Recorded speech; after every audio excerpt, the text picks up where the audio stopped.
All right, testing, testing. Can y'all hear me? If you can hear me in the chat, please let me know that you can hear me. Can you hear me? Can you check there, please? See if they responded. Okay. Can they hear me? Can you hear me? You can hear me through there? Great. All right. And we take this and put it right there for me, please. All right. So while they're getting a few things done in the background, um, can you can you switch to the main camera, please? One. Everyone, welcome. Can y'all see me and can you hear me? Please, if so, let us know in the chat so we can respond and make sure everything is working properly. Everybody's good?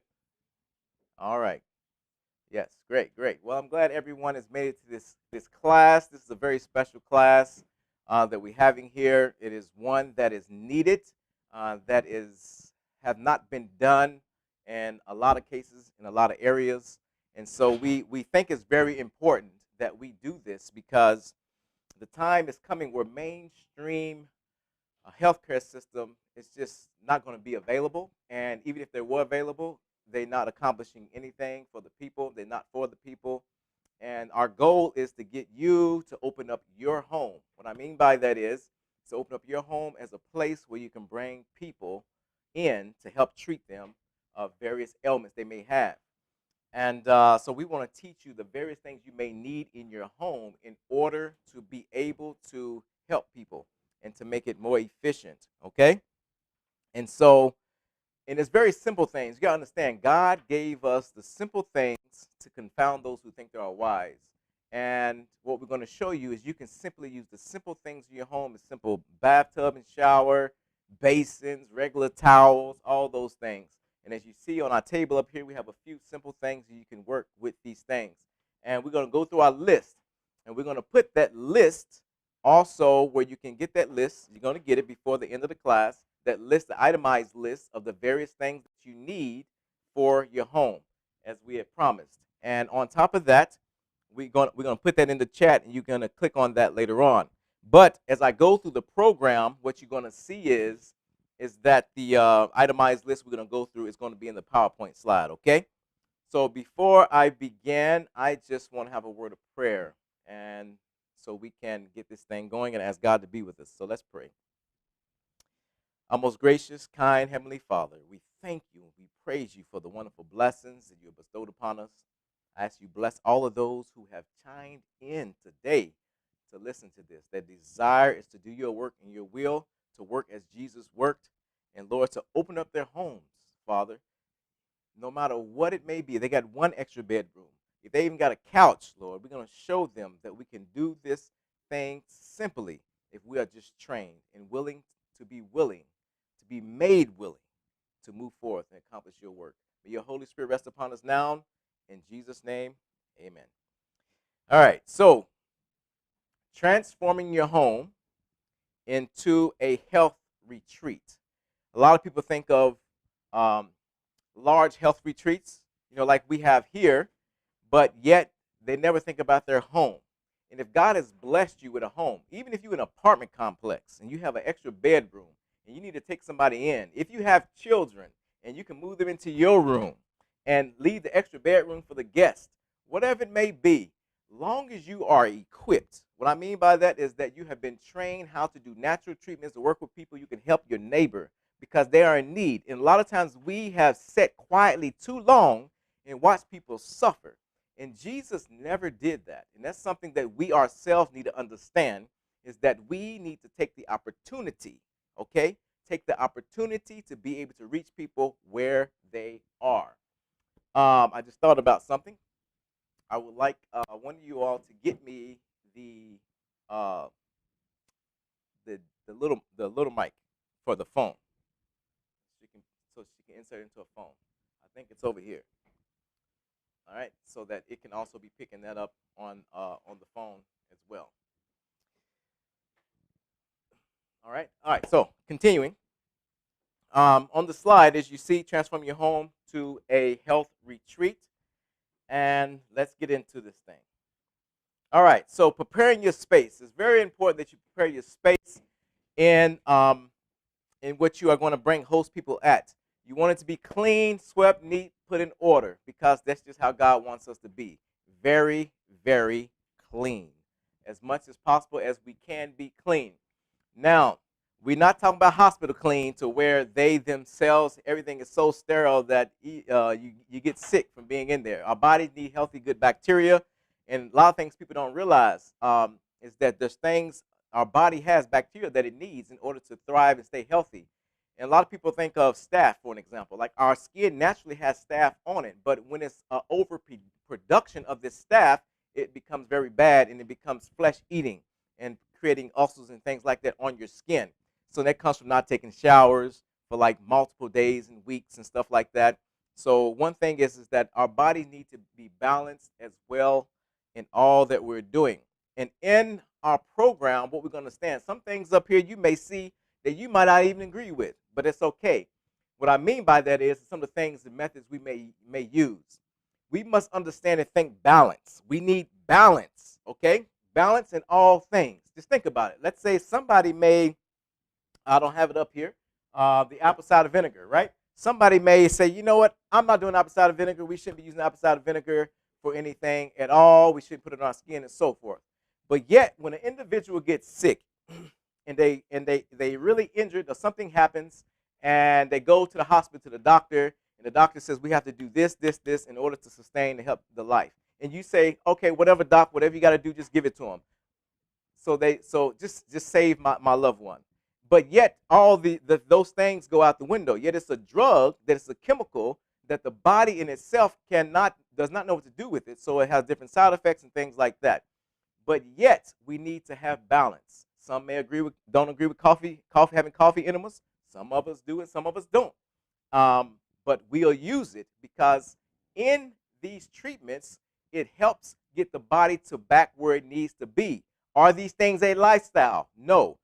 We should not be juicing as a lifestyle either. But we juice when we have our guests come in, they deal with different ailments because the body takes up 70 to 75% of its energy.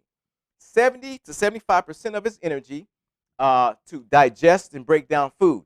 That energy needs to be focused on healing. When a person juice, their body can focus less on digesting food and more on the healing. So that's when I'm saying we need to be wise in what we're doing. Okay? So, moving on our screen, as we see on our screen, it says therapy rooms, equipment, and supplies. This is what we're going to be touching on. The therapy rooms, equipment, and supplies. Now, second, we're going to be talking about our bedrooms and supplies because that's something as well that you're going to need is a bedroom. Our kitchen area and supplies. This is big because you have to be able to have the things in your kitchen to be able to make the different poultices, to make the different teas, to make the different foods. And food is very important. The kitchen is very important because the people who make the food are making the food. And we're going to talk about also not just these things, but I didn't list on this one, is forming a team. You're going to need a team, but we'll get there shortly. Now, so just 1 second. Brother, can you make sure he's switching everything correctly and just leave that off for a minute? Okay. All right, thank you. So the kitchen is very important. But the cook, it has the most important job in everything, more than the person who's doing the treatments, because the cook, the things that they feed the guests, we call them guests, not patients, okay? So we call them guests. That's very important. So the cook in itself helps feed the brain. The brain is where we have our thoughts. Our thoughts affect our actions, okay? And our thoughts, when we have them, we form habits after we perform them, and our habits form character, which determines our destiny. So it's very important that we understand these things. All right, so we're going to talk about our herbs as well. These are certain herbs you're going to have, key things you want to have in your home at all times. Worship room and supplies for your worship room. You want to have worship with your guests at all times. You got to understand, number one is Christ in all of this. Without Christ, nothing is possible. No healing or anything is possible. All right? All right, so transforming and preparing your facility into an effective place for ministering to the sick requires the following items in the fallen area. So let's look at these items in that area. Okay. All right. So we first thing we're touching on is the therapy room. The therapy room, and we see here we have an itemized list of all the things we need for our therapy room. We need a tub. So every home should have a tub. Now, a lot of times, a lot of people are foregoing tubs. They just want showers. But I highly recommend that you have a tub in your house for therapeutic purposes as well, even for your own self. Especially a lot of women, they love taking baths. Man, a lot of times we don't find ourselves taking baths, but you know it's good to take baths every now and then. I like showers personally, but I need to take a bath. When I say bath, I mean soak it in a nice warm bathtub of water, so that we can so that the body itself can regulate, especially an Epsom salt to the tub, which helps relax the muscles. Definitely need them because lately, you can bring that to me. Thank you. Because lately, we have been, I have been exercising even more, and so my muscles are very sore. So having that magnesium Epsom salt bath is great. Now, the next thing we're looking at is wooden chairs.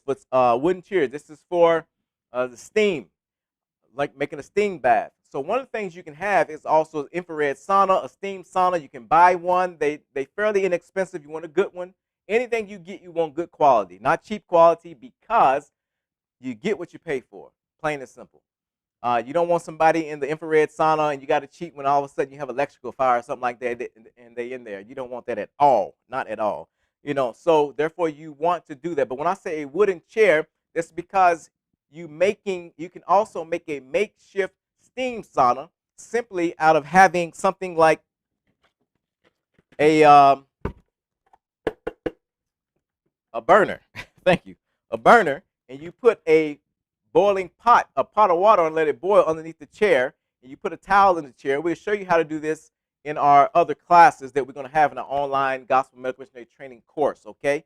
And so we go more in depth in how to do all the treatments. We're going to show you how to do them all in those classes. But in this, we're just talking about the things you need to make your home into a lifestyle health retreat. So simply put that under the chair, wrap a blanket around, a sheet around, and put a shower curtain to hold the heat in, and a cold rag on the head, and feed it hot water. You got yourself a steam sauna, okay, to help people sweat, to get the toxins out in the detox. All right, so we talk about the burner, large plastic materials for shower curtains and things like that. The shower curtains are good. You're going to need the shower curtains. I like it not only just for the steam bath, but also a shower curtain for the fever bath. So it can hold in the heat. And what I mean by is the person's in the tub and they laying there in the hot water. The hot water is up to about 110. If somebody is diabetic, you know, you don't want to go to more than 104. But the goal is to burn out the virus, to burn out the cancer cells that are in the body. And so we want to get the people's temperature elevated up to 102 to 103 and sustain that for 20 minutes or as long as they can take it. And so, but you keep an ice cold rag on their head at all times because you don't want to overheat the head. You want to have them have a stroke, so you always keep it cold.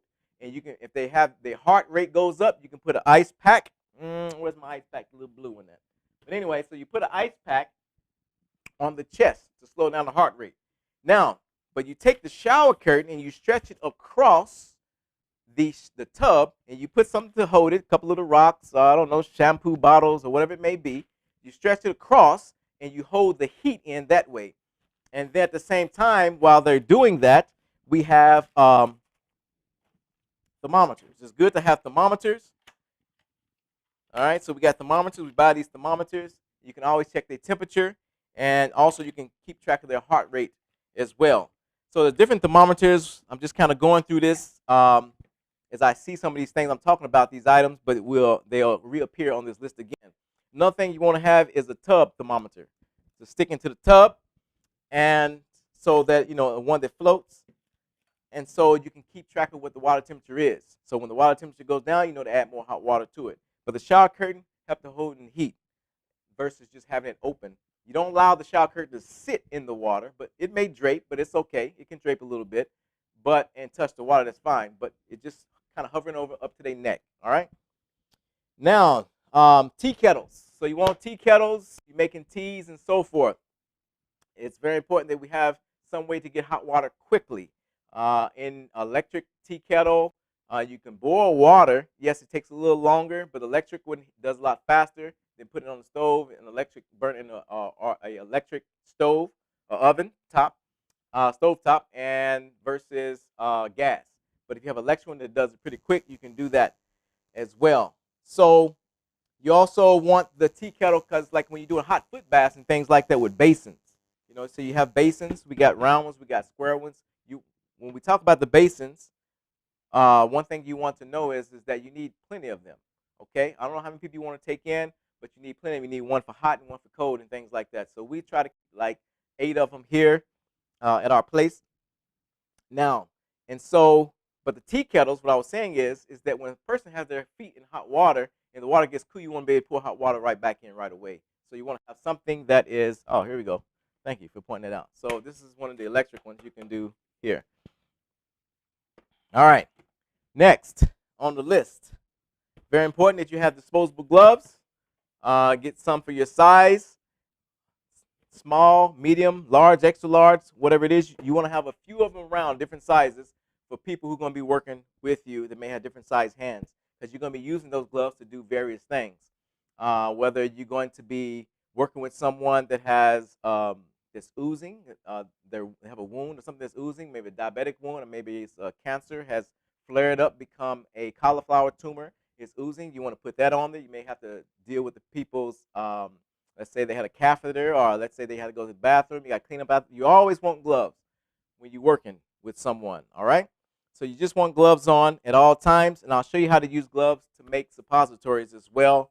Well, it won't be in this class, but it'll be in the online, how you make suppositories with the gloves, okay? Cotton balls. You want to keep cotton balls, gauze pads, and things like that. Don't have any here. Maybe I do. But yeah, I have a couple things here, and so yeah, just things like these. You always want to have on hand. While I have it here, you always want to have your tapes, different types of tapes. What else? You got this right here is pretty neat because this right here is flannel. We show you how to make things you need for your packs and stuff like that as well. Next, we got Q-tips. You always want to keep things to be able to clean and wipe things with Q-tips. Good to have. Safety pins as well. You want to use that. You can use the safety pin when you're doing the shower curtain, when you're making the makeshift steam chair. Okay, the makeshift steam chair, when you wrap it around, you pin it around the neck so the heat doesn't escape from the neck. All right, so you can use safety pins that way, or you can use clothespins. We have clothespins we use as well. If you don't want to keep poking holes into the plastic and making holes bigger, you can use safety pins. I mean, not safety pins, but clothespins. All right, so thermometers, we talked about that. Very important that we have those thermometers to keep track of the temperature and things like that. And one of the things is that we're going to be discussing and going over in our online course is the importance of checking the vital signs every day, every morning when you're working with them. And one of the things you're going to do is you're going to be checking their temperature as well. Talk about the bath thermometers. All right, so 5-gallon bags for buckets our buckets for colonics. So what you have is you have the gallon bags. So what I mean by that, so you got 5-gallon buckets. So you got, if you want to do colonic, I don't know if you ever done a colonic. Can somebody please bring me one? Bring the colonic board and the thing down for me, please. I really appreciate it. Thank you very much. The board and the bucket.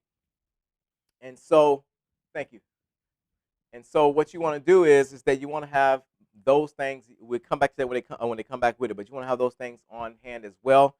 The other thing is your tubing and all your tubings for it that connects to it. You want that. You want your inserts that insert into the rectum as well. So that's your tips. For you always want to make sure that tip, you have disposable ones, that tip, you want to make sure that they keep their own tip. And one of the things is that you can take that tip, you clean it, you can clean it for them, have your gloves on, you clean their tip, you sterilize it, and you put it in a Ziploc bag with some distilled white vinegar, and you let it stay there until they're ready to use again for the next colonic or enema. Okay. Um, the next thing is that we have scissors. You want to keep scissors. Never know when you're going to need to cut something. Thank you. You can bring that up here. Thank you very much. I appreciate it.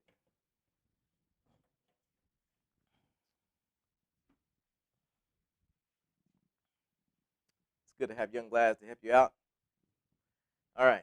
So just briefly, what we got here is we got a Kalima board. Okay. So we'll talk about this more in detail in our class.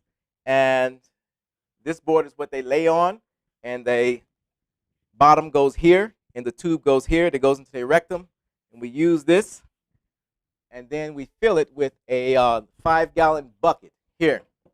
Okay.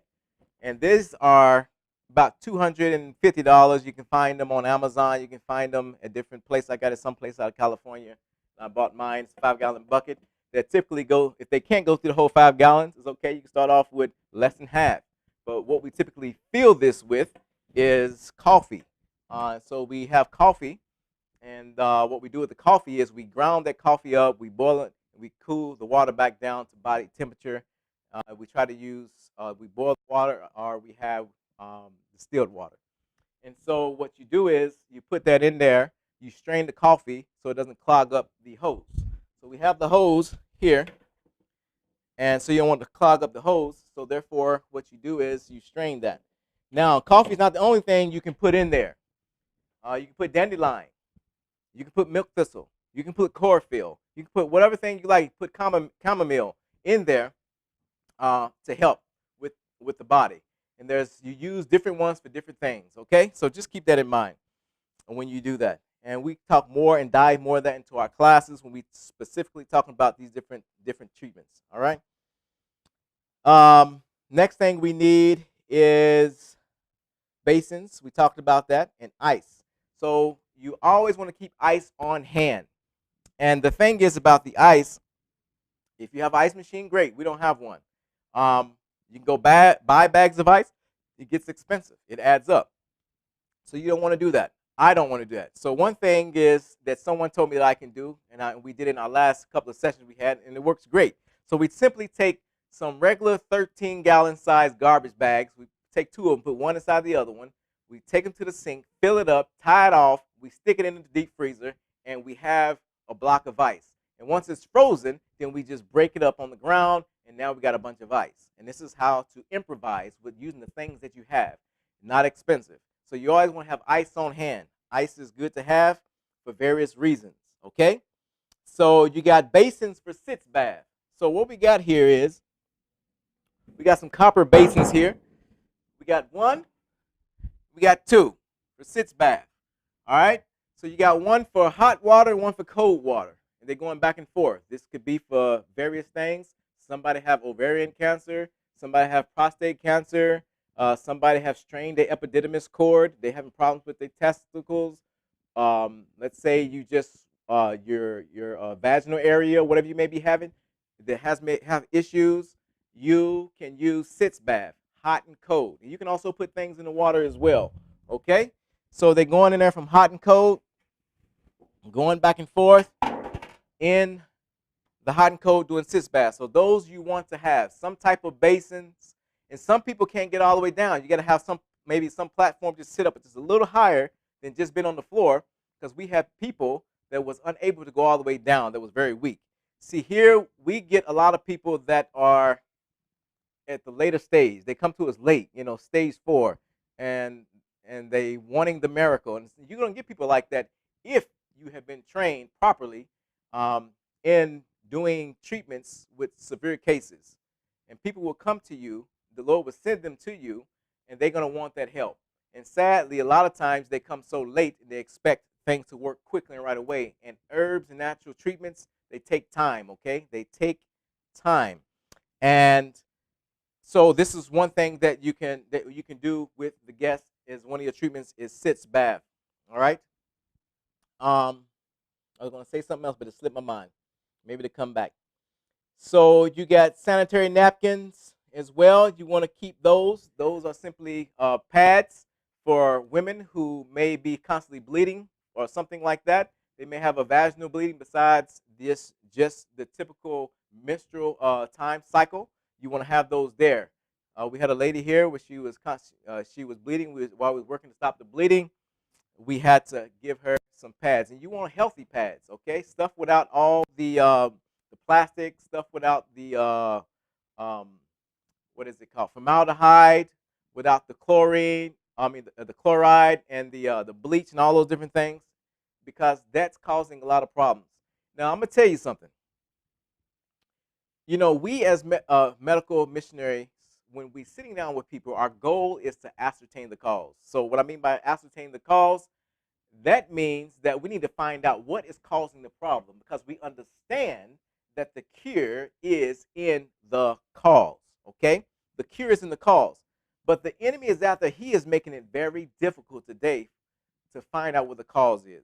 All right, and what I mean by this, we got so many things that's bombarding our bodies from just from toxins. Whether you're wearing Crocs, you're getting forever chemicals from your Crocs that you wear on your feet. Whether it's from the environment that you live in the city, whether it's from the perfumes and colognes you're putting on your body, messing up your thyroids.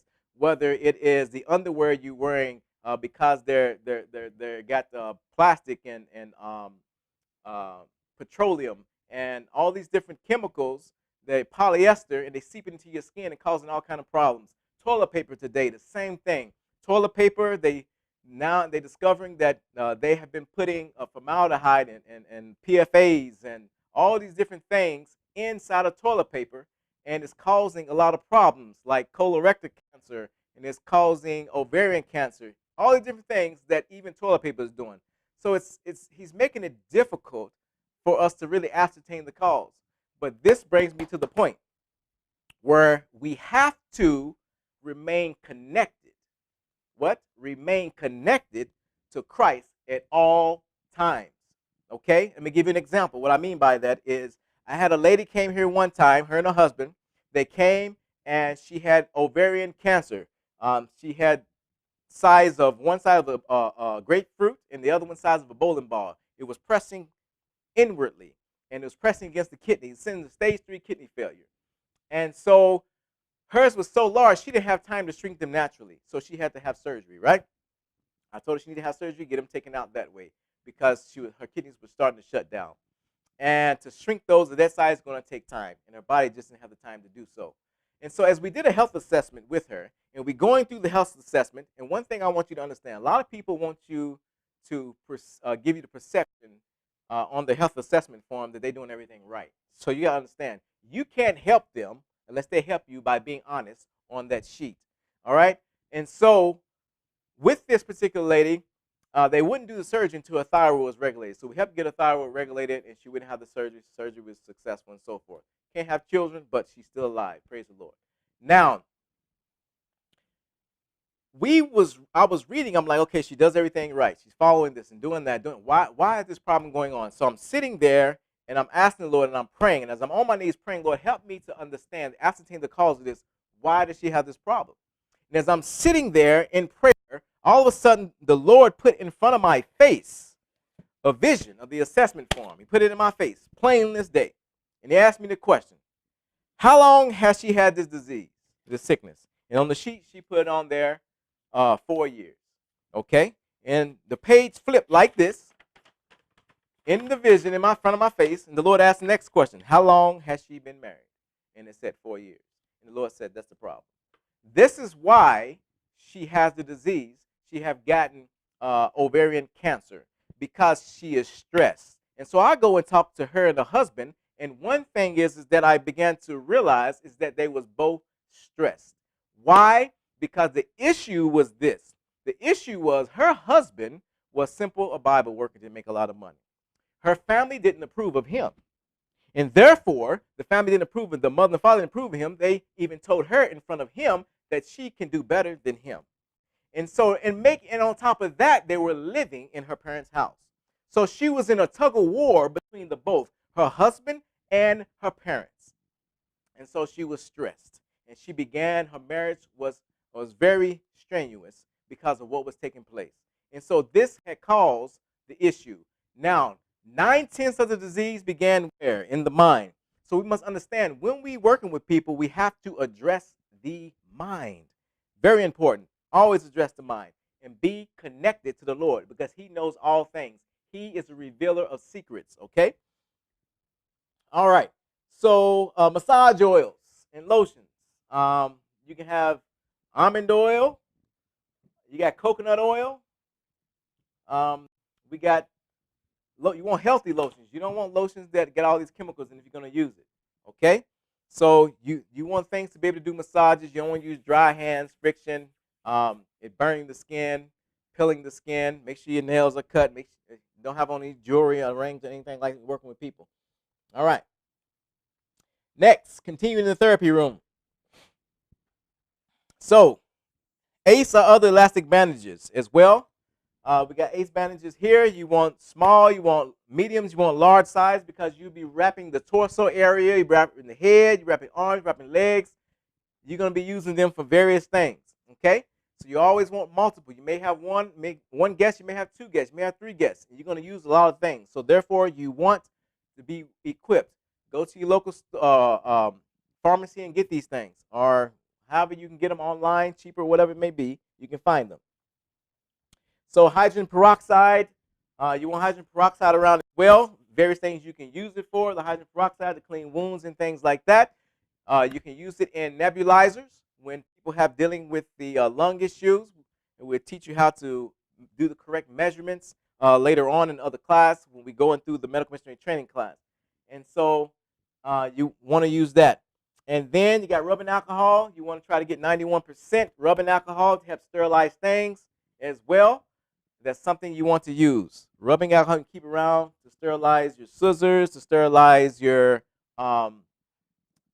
just the when you're doing your suturing and things. We do have a suturing class that's also in as well, and I'm excited about it. It's nice, and we learned a lot in the suturing class, y'all. I'm telling you.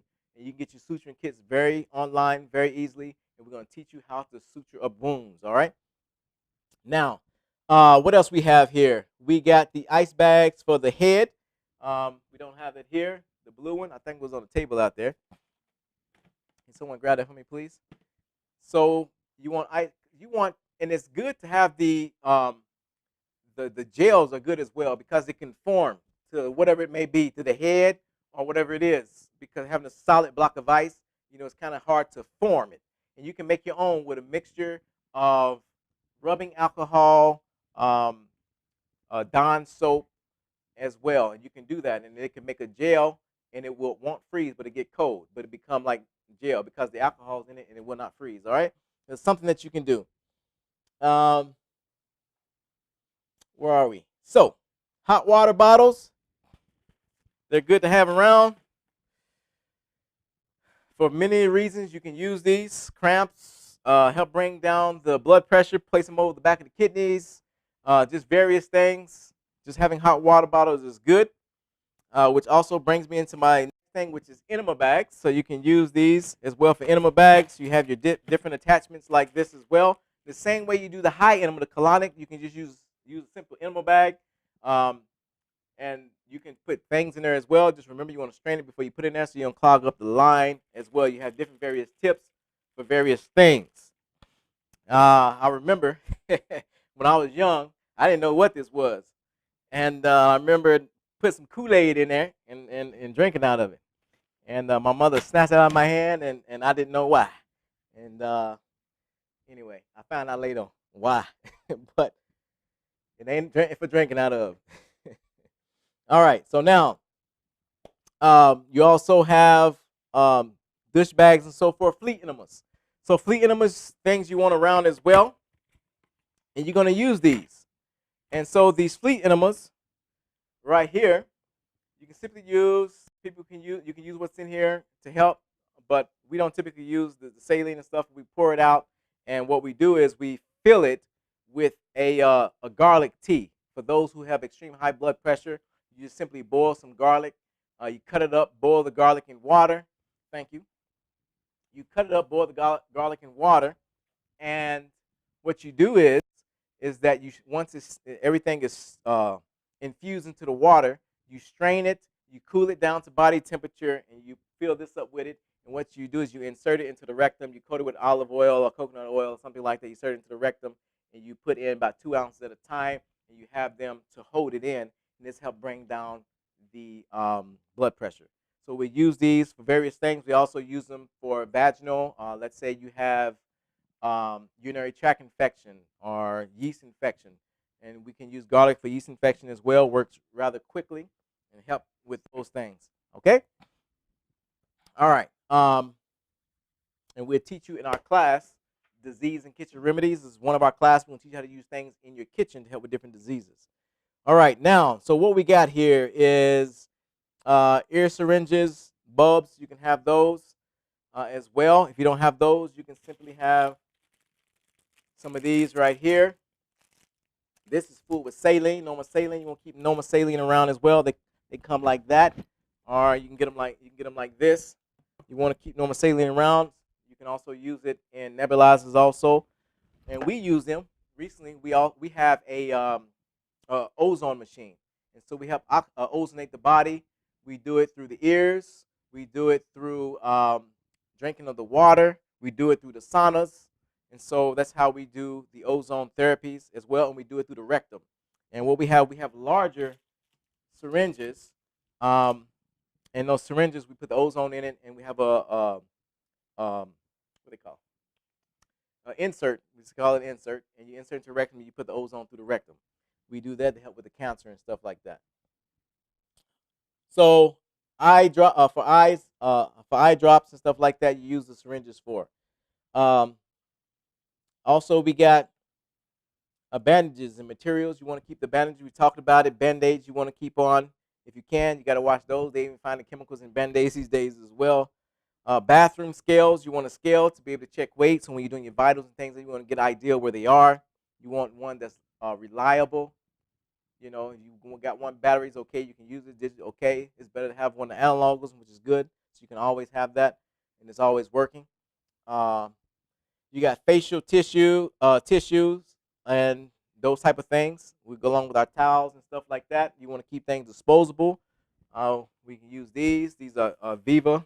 They're pretty thick. You always want to have paper towels on hand, always. Flashlights and extra batteries. You want to keep those. Always good to have flashlights around. Epsom salt. You want to keep a lot of Epsom salt. Go to Costco. Rack up, get you about 4 or 5 boxes. It's like 2 in a pack. Get you Epsom salt. You're going to need these, especially when you're doing your baths, your fever baths. Fever baths are number one you must do when you work with people with cancer. All right? And so, and you can do also the flush with it. You get the kind that you can take in and drink water. You can drink you a quart of Epsom salt water. You can drink it. You can do a flush through it that way, and it will send you to the toilet. All right? Table salt you keep on hand for various reasons as well. Not so much as the iodide salt, but you want the salt that has to eat with, like the pink Himalayan, the Celtic salt, and things like that. But you can have the other regular sea salt for when you're making eye drops. Okay, you're making your own personal eye bright. Okay, and as simple as taking some vegetable glycerin and some of the salt and saline, and you can get you make your eye bright. All right. Poultices. So you're making poultices, materials you need for poultices. So when you're making poultices, you can use flannel, you can use paper towels, and we're going to teach how to make different poultices, from fig poultices to work with cancer, charcoal poultices. We're going to show you how to make poultices, how to pull tumors out of the body, show you how to make poultices to shrink the tumors. We're going to show you different poultices, castor oil packs and so forth, ginger, turmeric poultices, all these different things in our section making poultices in the online medical missionary training course. But what you want, you can always use towels. You're going to have Ziploc bags. You want sandwich size. You want quart size. You want 1 gallon. You want 2 gallons. You want multiple different size Ziploc bags as well. So if you don't have a flannel or something like that, use an old T-shirt. It's okay. I use it with my children, cut them with our scissors, and we make packs out of those. As long as they're cotton, you're good to go.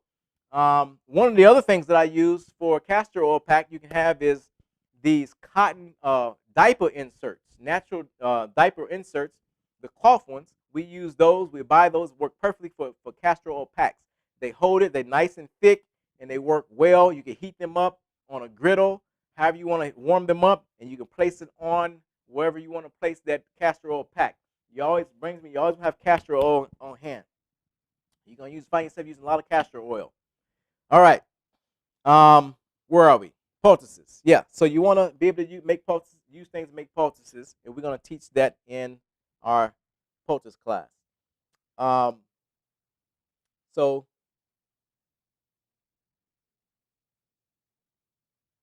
all right. Let's see. We talked about the castor and everything already. All right. So linens for therapy rooms.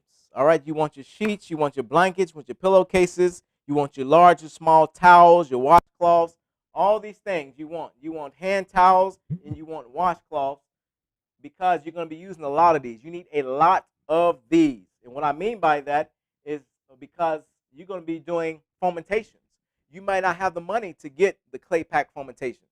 And so you might not have a hydroculator. And so what you want a lot of white towels. Use white towels. They separate. You keep them separate aside from your regular everyday use towels when you're taking a shower, and towels for your guests when they take a shower. But you want regular white towels. You want large towels because you're going to be using them as fomentation pads. And what you do is, I don't think they brought me a pot up here. And what we'll show you how to do, there's a few ways you can do this. One, to make you a fomentation, you simply take your large towels, you wet them in water, you wring them out, and you take a big pot. Let's just use this for an example. It's going to be kind of hard, but let's see if I can move the laptop out of the way. So you just have, let's just say this is a big pot, canning pot, stock pot or something. And what you got here is you got your towels. You have your water in this pot, boiling water, and then you have your other pot with nothing in it as a double boiler, but you have your wet towel in here. You have all of them in. Get all of them that you need. Let's say you're doing a general revulsive. What I mean by general revulsive is that you are doing a hot and cold to the chest. You have the hot towel on the back, doing 3 exchanges on the chest, okay? And what you do is you have how many towels is that? That is 4 hot towels that go into your pot. And then you put your lid on it and you double boil it and you steam them and they become hot. This is if you don't have a hydroculator, okay? You can do that. And it takes time. So if you're doing this treatment and you know you have to do it, you want to do this way ahead of time. Same thing when you're doing the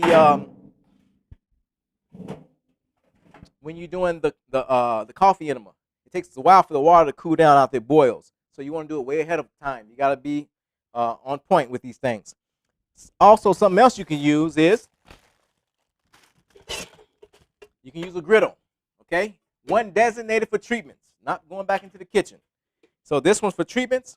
And what I have here is this. Also, I use it as to boil water to slide under the chair for the steam sauna, okay? So I simply wet a towel. These are more for the hand towels. And in the hand towel, when they wet, you wring them out and you put them in here, and they heat up pretty quickly. They won't burn. Heat up. This is how also I heat up my castor oil pack as well. I just simply put the castor oil on there, squeeze it on, douse it, and then the dry side you put down onto the griddle. And it won't burn, but it will get hot and warm that pack for you. And so you can warm these up quickly that way versus using the double boiler method, which takes a lot longer. Okay? And so, I did find my other basins. All right. Oh, here's my castor oil packs. So this is the diaper inserts. All right, this is what I was telling you about. So these are the diaper inserts right here. Simple as that. 100% cotton. You can buy them online. We had a lot from our children because we didn't use disposable diapers. The only time we use disposable diapers is when they would go to bed at night, because I wasn't washing the diapers in the middle of the night. But anyhow, so that's what you can do with those. So you want pillowcases. Keep your pillows clean. If you're doing a colonic and they need a pillow on their head, you want to put that pillow inside of a garbage bag. You want to keep things clean. All right. Um, you got to have your small and large towels. As I said, you're going to be using a lot of these for every single thing, multiple, and you always wash them and clean them in sanitary mode on the in the washing machine. Wash them and dry them on high heat, or you can hang them outside if you got a clothesline. Hang them outside in the sun at that time. And one thing we don't use bleach. Bleach feeds fungus. Bleach is a chemical. It harms the body. We on the septic system here. If you're in a city and you're on the sewer system, that you can put bleach down your drain. Go ahead. But on the septic system, the bleach kills the bacteria in the septic tank, and it messes up our septic tank, and it kills the bacteria from eating down the waste matter that is in the septic tank. And so that is one thing that you want to keep in mind. So what we use is we go to Home Depot. They didn't bring it up here. A lot of stuff I didn't bring up here. What's going on? All right. So Home Depot, I get this real concentrated form of distilled vinegar, and it's highly concentrated, more than than your regular vinegar you get in Costco or your local grocery store, Fred Meyer's, Kroger's, wherever you go to, and get your vinegar. And we wash them in those things right there, and we use that also to sanitize everything that we have here, our colonic boards, our toilets, and everything like that. It works well, and you can add essential oils, whatever to it, whatever you would like to it. Now, and we try to keep our home chemical free, keep it organic as possible without all those chemicals. All right, and so we have wool. You want wool blankets as well, especially when you're going to do the wet sheet pack. So the wet sheet pack, we simply take a wet sheet pack. We'll take a person that is to detox them. We take a 5-gallon bucket of ice cold water. You can add salt to it, makes it even colder. Salt makes water colder, so ice water colder. Then what you can do is you soak that sheet in there, and you have the person get on the bed with nothing on. If they keep their underwear on, you must soak their underwear also in the cold water as well, and they put it back on. And you wrap their bodies with that sheet. And with that sheet, what happens is that you wrap around their body, touching every part of their body. There's a certain way you have to wrap it so it's touching every part of their skin, and where the skin is not on skin. And so, yeah, you can bring that to me. Just bring it up here. That's fine.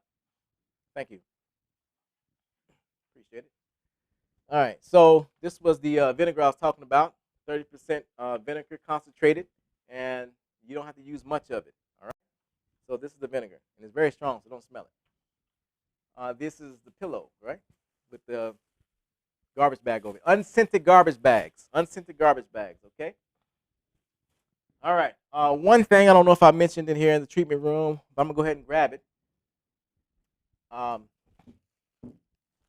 This is your chuck pads. You want to keep these because some people sometimes have accidents in the night. You want to keep things clean, keep the beds clean. And something else that may be on, may not be on here. I didn't check. It may be. Haven't gotten to it yet, but I'm gonna go ahead because it came to my mind, and that is mattress covers. All right. You want mattress covers as well. Also, you want carry some diapers.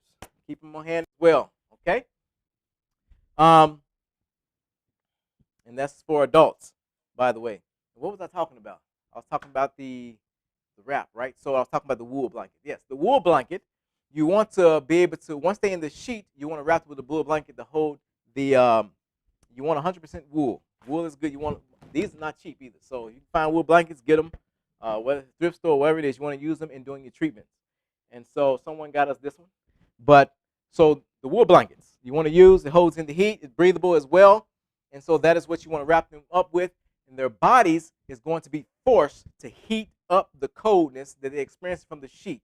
And this begins to pull toxins out. These sheets you want to use is white. And you notice when you detoxing someone, when they finish, they're in there for at least about 4 hours. And they wrapped up. Make sure they use the bathroom beforehand, before they go. Put on some nice music. Allow them to sit there. They got a view. Have them look out at the view. And what you're going to notice when you unwrap them, that sheet should be stained yellow from all the toxins that are coming out. And then you dispose that sheet. All right, you throw it away. Now, Um, Cleaning supplies. So cleaning rags, paper towels, spray bottles. You want a lot of spray bottles. You want to label them, what they for, and so forth. You want mops. You want sponges, extra concentrated distilled white vinegar. We talked about. If you want to use bleach, go right on ahead. You got baking soda. You want to use that. Your baking soda to help clean, but also you're going to use baking soda also for your alkaline wraps, for alkalining the body, doing alkaline wraps for cancer and stuff as well. We'll be teaching that. Um, Washing machines and so forth, dryers, clothesline. All right, for the guest bedroom. Of course, you want it to look nice. You want it to look neat. Sometimes I'm gonna tell you now, we had cases where we have nice blankets, nice pillows, nice comforters, room, everything, stuff, curtains matching this, and sometimes you got people in there with bodily fluid and things you don't want to stain those. So once they there and you see that, you want to know their condition before they even get and arrive to you. So one thing is, what you want to do is you want to replace those with blankets and things that you're not so much caring about as far as for decoration. All right. Um, we talked about pillowcase protectors and stuff like that. Fitted sheets, flat sheets, plastic mattress protectors, clothes mattress covers, bed spreads, blankets, towels, hand towels, washcloths, hangers. You want hangers, and you want trash cans, and you want a Bible in the room. All right.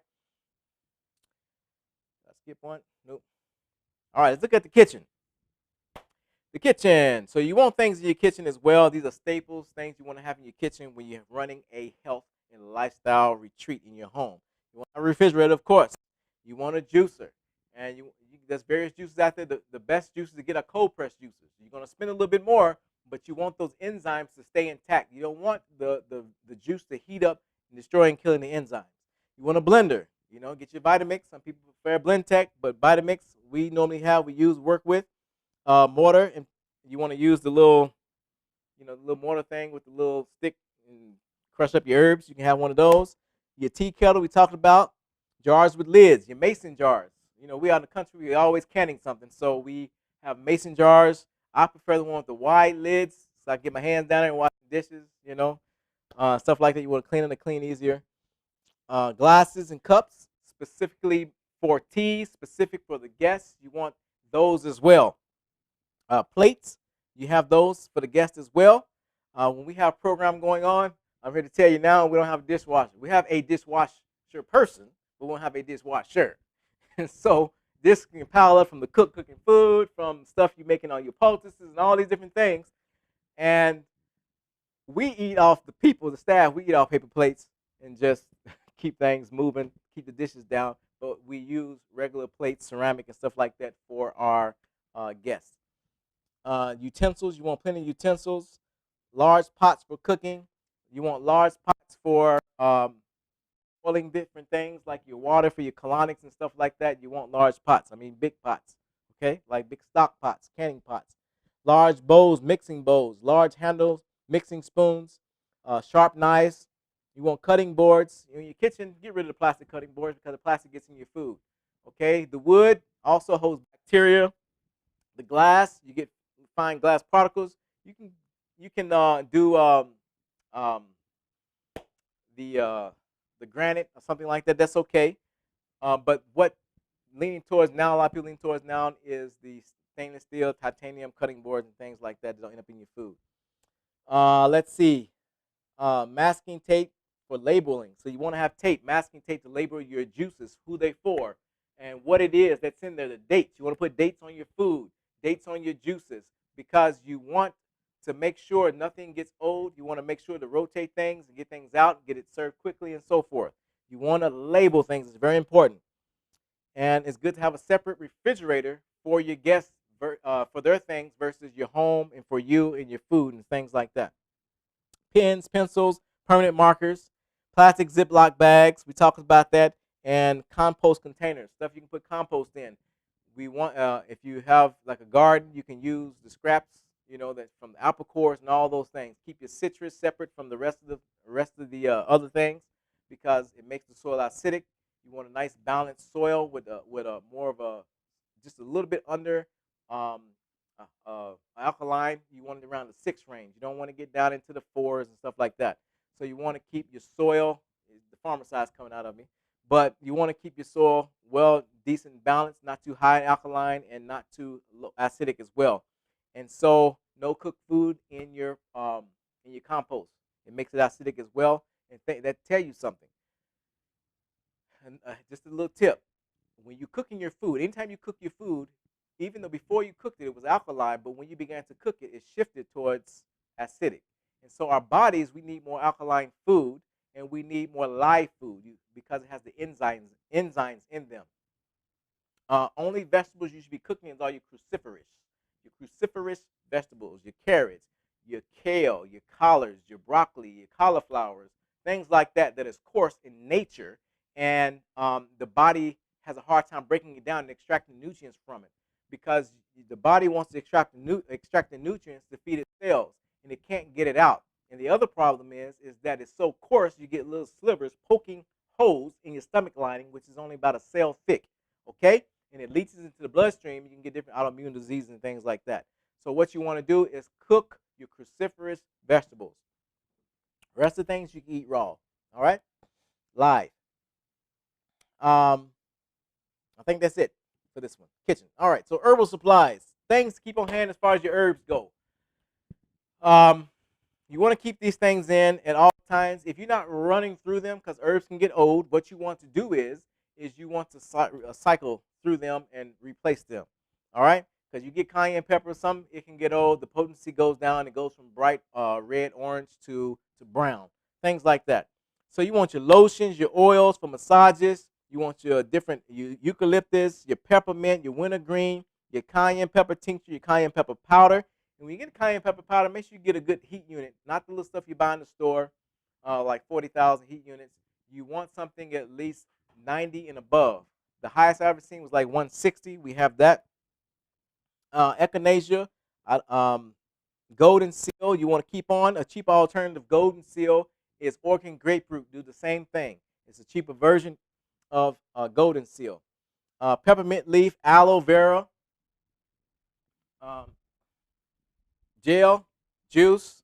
Make sure it's pure as you can get it. Good for ulcers in the stomach, ulcer colitis and things like that, to help recoat the esophagus, the mucosal lining of the esophagus all through the stomach and digestive tract. Cyprium as well. Blackstrap molasses you want to keep on hand. Flax seeds.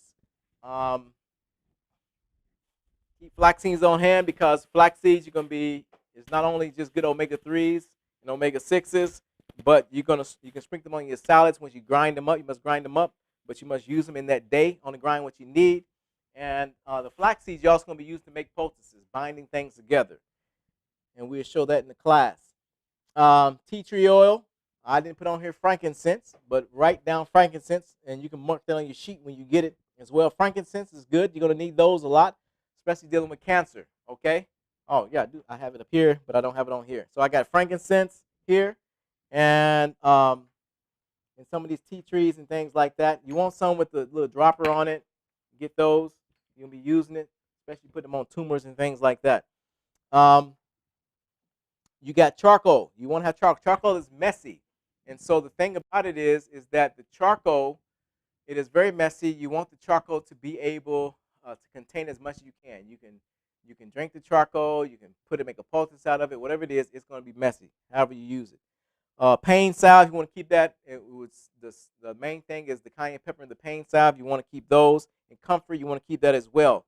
I'm going to add a couple of things to this, which is if you're dealing with cancer, you definitely want to add your soursop leaves. You want your graviola. You want to add in your mushroom powders. Now, think about mushrooms. I don't eat mushrooms. I'm not making a lifestyle of it. But does it work and help with cancer? Yes. We use it for medicinal purposes? Yes. Remember, we want to have balance.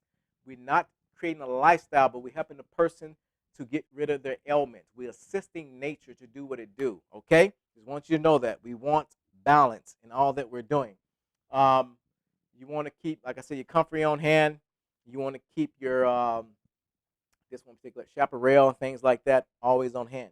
Also, we have our DMSO. You can get it like this in small, or you can get it in big gallon like this, 1 gallon DMSO is very important. You're going to need the DMSO. If you haven't heard of DMSO, you need to hear about it. Look it up. DMSO is great, and it's a solvent. What it does is it penetrates the system, go deep into the system pretty quickly and fast. And so when we're making different poultices, we add it to it. Now, DMSO, you must clean the surface of the skin because it would take whatever's there. If you got lotion or whatever, it'll take it right into the skin very deep. So you want to be careful when you use it. Put on gloves. And some people's body, it can create a burn. So what you want to do is you want to create a carrier or have a carrier oil, either olive oil or castor oil. And you don't need much of this DMSO when you're using things. Okay? And we're going to teach you how to use this in our class. Yeah.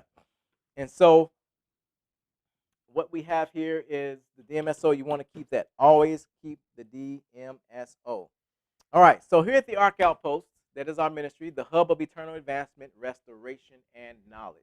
Okay? That is what we hear, but it also is a life and health style retreat, and it's located in the country, and we're going to be talking about this in God's blueprint for evangelism, okay? Project Blueprint, we're going to be talking about that as well. We're going to be talking about that as well, and how to properly do evangelism as God wanted to be done, how we can be more successful in doing evangelism, reaching people, okay? But now, as you see on the screen, we have the intake form. You want to have an intake form because the thing is that when you're doing an intake form, you relinquishing the reliability and you putting it on them. We must understand we're not here to treat, but we are here to assist nature in what it does itself, and that's healing itself, okay? You let them know you're not the doctor or whatever it may be, getting all the red tape out of the way, they signing the form, okay? And so you want them to sign the form before you do anything. They sign the form before they even come. They don't want to sign the form, you do nothing with them, all right, until then. Okay. So you can get the intake form. We have this in our class. You get an intake form, and you can take the intake form, you can tailor it, make it your own, okay? All right. So, procedures for conducting health retreat. We're going to talk about the procedures, all right? Now, I've been reminded, I didn't share with y'all my name, okay? So I'm going to share you my name. I was reminded of that. So my name is Kendor Shy, all right? Kendor Shy, yes, S-H-Y. And I'm originally from Kentucky, but now I'm in Washington State, out here in the country, in Chihuahua, all right? So Kendor Shy is my name. When you see me, it's simple Kendor, all right? K-E-N-D-O-R, Kendor. All right, procedures for conducting the health retreat. Talk about some of the procedures. So what's needed? Making out a program. We're going to discuss that. Creating a daily schedule. Creating a meal plan. Creating protocols. Getting helpers. Count your expenses, and getting supplies. So these are the things that we're going to talk about. What we need here when you doing your home health retreat, all right? So making a program. What does it say? It says your health program should be orderly and effective. Well planned. It's very important. We must plan thoroughly and include a daily schedule of activities. Here are some steps for establishing a lifestyle program for your health guests. So one thing we must understand, and to be well planned. One thing people do not like when they come to something, it is not planned out, it is not organized. You want to be organized at all times. Order is the first law of heaven. Order is the law of heaven. Sorry, make sure I say that right. Order is the law of heaven and should be the law amongst God people on earth. Order. Let things be done decently and in order. Okay? So well planned and include daily schedule. You want activities. Nobody want to be sitting around all the time. Yes, you have downtime so they can relax and recover and recuperate, even for yourself, your staff. You want that. All right. So, one, decide how long you want the program to be. Know how much energy and much time you have to put into this. Okay? It takes a lot. It would drain you. Jesus was tired. He was exhausted. He slept in the midst of a storm on the boat. He was tired. He went off, but he kept going because he see the people was in need. And I'm telling you, when you're doing this work, you can ask my staff, it is exhausting, okay? it's very important that you must get your rest and know how long you can keep this program going, how long you want to go for. You got 7 days, you got 10 days, you got 21 days. What can you do? Here at the Ark Outpost Health and Lifestyle Retreat, we do two. We do a 10-day detox program, and we do a 21-day health program for more intense things like cancers and diabetes and things like that. And so what we want to keep in mind, how long can you go? And how long is your help going to be there? You need help. You can't do it by yourself. Don't try to be the cook. Don't try to be the therapist. Okay? Don't do it. You can't do it. Don't try to be the person making all the juices and so forth. You can't do it. Hire you some help. We're going to talk about that in a minute. So decide what you want, how long you want your program to be. You got an example of a schedule here. Look at this example of a schedule. So you can tailor your own schedule how you want to do it. You want to have help, okay? Now, I'm going to say this to you. If you have children, this is part of their education, okay? Look at me closely. Most people, they don't think of this as education. This is true education for your children. Get them involved. They need to learn how to do these things, okay? They're not too young.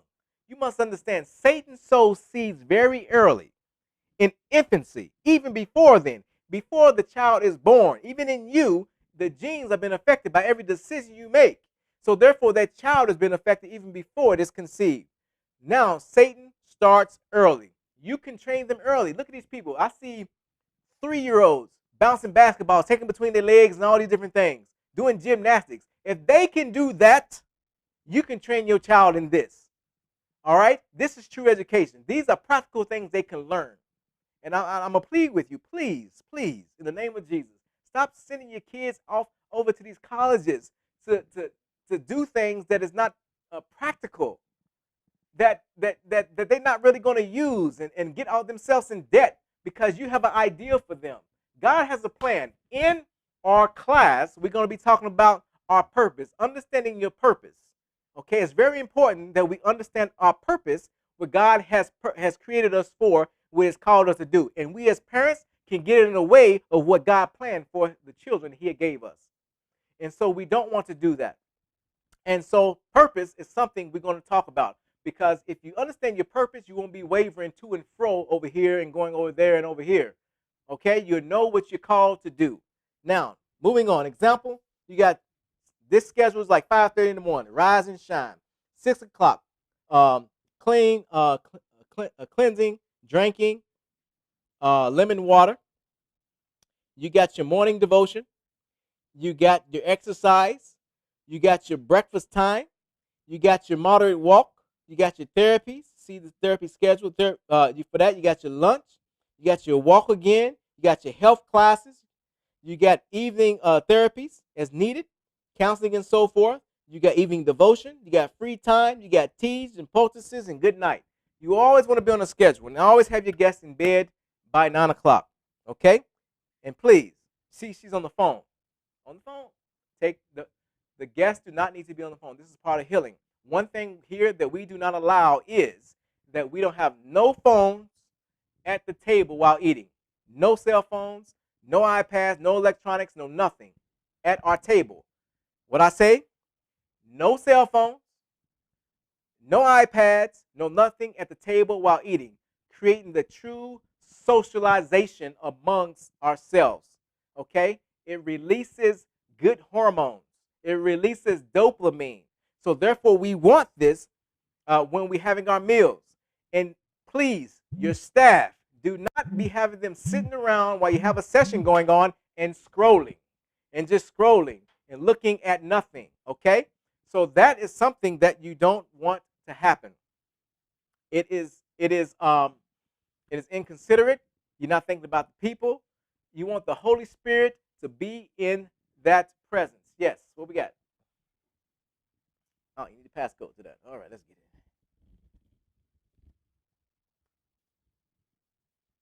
All right, there you go. Okay, so what you want to do is I remember being in a hospital and I see these nurses at the nurse station. And you got all these sick people around. And all these nurses, they are scrolling on their phones, scrolling on their phones, looking at nothing, looking at Facebook, looking at Instagram, looking at TikTok, whatever it may be, and the people that are there in their care, they are sick. Our minds should be geared towards them. Our minds should be in prayer. We must consider these people at all times. All right? So this is a schedule. You can make your own, tailor your own, and so forth. All right? So keep that in mind when doing a schedule. All right. Meal planning. Meal planning. Your meal plans should be 2 meals a day. 2 meals a day, nothing more. Offer nothing more. Even if you have a little special thing at the end before they go home, keep it 2. Don't have a third one. They don't need that. Have 2 meals so the body can heal. When a person has cancer, the best thing the person can do is fast. That's the best thing they can do is fast. Okay? Help bring healing. The less food they take in, the less it would be a strain upon the body to take its energy away from healing. Okay? So you want to focus on healing. You think about anything. You think about children. I got 2 boys, especially one of them. He bounced all over the place everywhere. I know when he's sick. He's laying there. He ain't moving. He ain't doing anything. And it's time to eat. He said, I don't want to eat. Now, if he doesn't want to eat, I know something's wrong. So the body is sending signals to you. Pay attention to your body. Animals, when they're sick, dogs and cats, they won't eat. They're going to eat grass, okay? They eat the herbs of the field to bring about healing. So 100% plant-based, organic. You want 100% plant-based, organic food at all times, okay? All that you can do. Don't worry about the expense of how much it is. And this is another key, brings to another point I'll mention in just a second. But you want to do everything organic as possible, okay? The thing with the thicker skin, like your avocados, you can get away with. Some of your oranges you can get away with. Those things. But you want never peaches, never things that things have been sprayed onto it, you can put in your mouth. No apples. You want all things to be organic and with seeds. You want watermelon with seeds, grapes with seeds, okay? Those type of things. You want it to be organic food. All right? We're trying to promote health. And when you are making food for like fellowship meals and potlucks, bring organic food. Don't think because it's just not you. You want people to be healthy as well. It's like you're not going to give drugs to somebody on the street. I hope not. But these are chemicals. They destroy the body. 100% organic. And I was going back to the point. One thing we have here is a farm. You want a garden. You want to grow your own food. That's what you want to do. Okay? I'm going to put a little plug in. We're starting our garden season coming up, and we're looking for at least 3 people who want to come out and learn how to do garden out here at the Ark Outpost. Our farm is called Sanctification Farm. Okay? And so you can learn how to do gardening.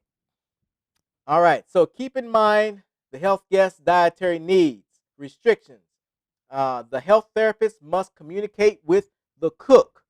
It's very important that the health guest communicate with the cook because you got dietary needs for your guests.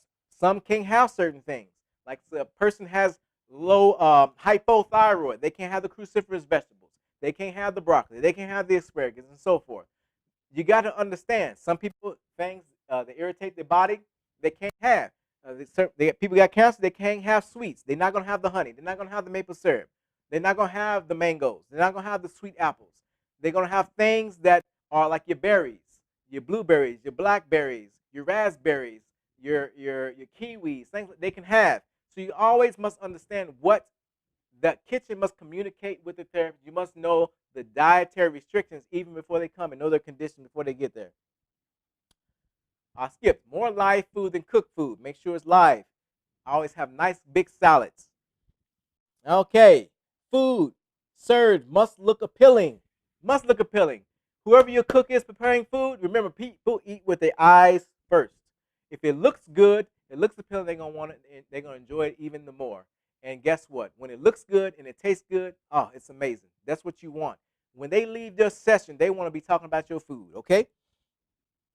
It says, whenever possible, include health guests in food preparations, in juicing, making. Those who are physically able or capable of doing so. You want to be able to include them. So when they leave your home, they can go home and do the same thing. You give them recipes. You have them in the kitchen. Those who are able to get there, they're not real sickly, that can get up and get into the kitchen. Maybe somebody just sat there, your session wanted to lose weight. Maybe someone has diabetes and they're still moving and functioning and so forth. They're okay. You want people like that that are able to move and do things for themselves, you want to help encourage them to do that which you are doing with them, okay? And showing them, because they need to learn this and do this when they go home. So making a program, creating a protocol. We're going to go in depth in how to make protocols in our online class. But I'm going to show you here, protocols are very important. This is kind of an example of a schedule. Somebody that came here, this is just an outline of it. It's not the full thing. But somebody had triple negative cancer, okay? And they came here, they had breast cancer.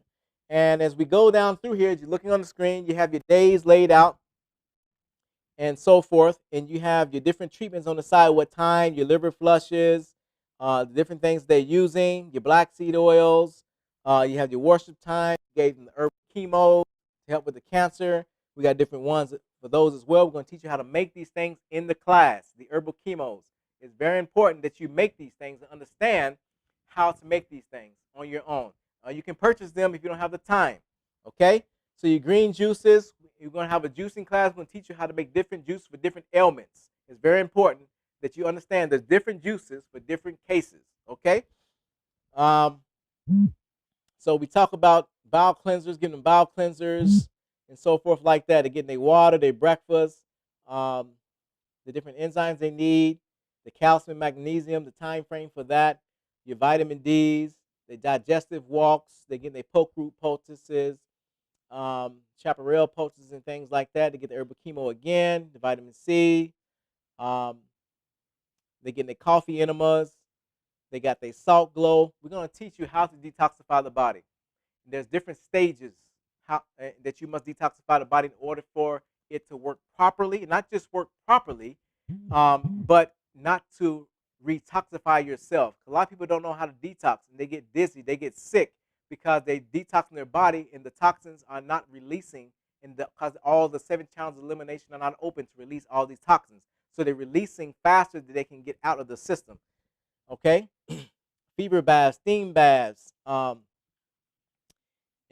you see some things are repeated again as they go along, and they have different treatments they got going on. They got the carrot juices and so forth, and their liver flushes, and their fever baths, and they are interchangeable.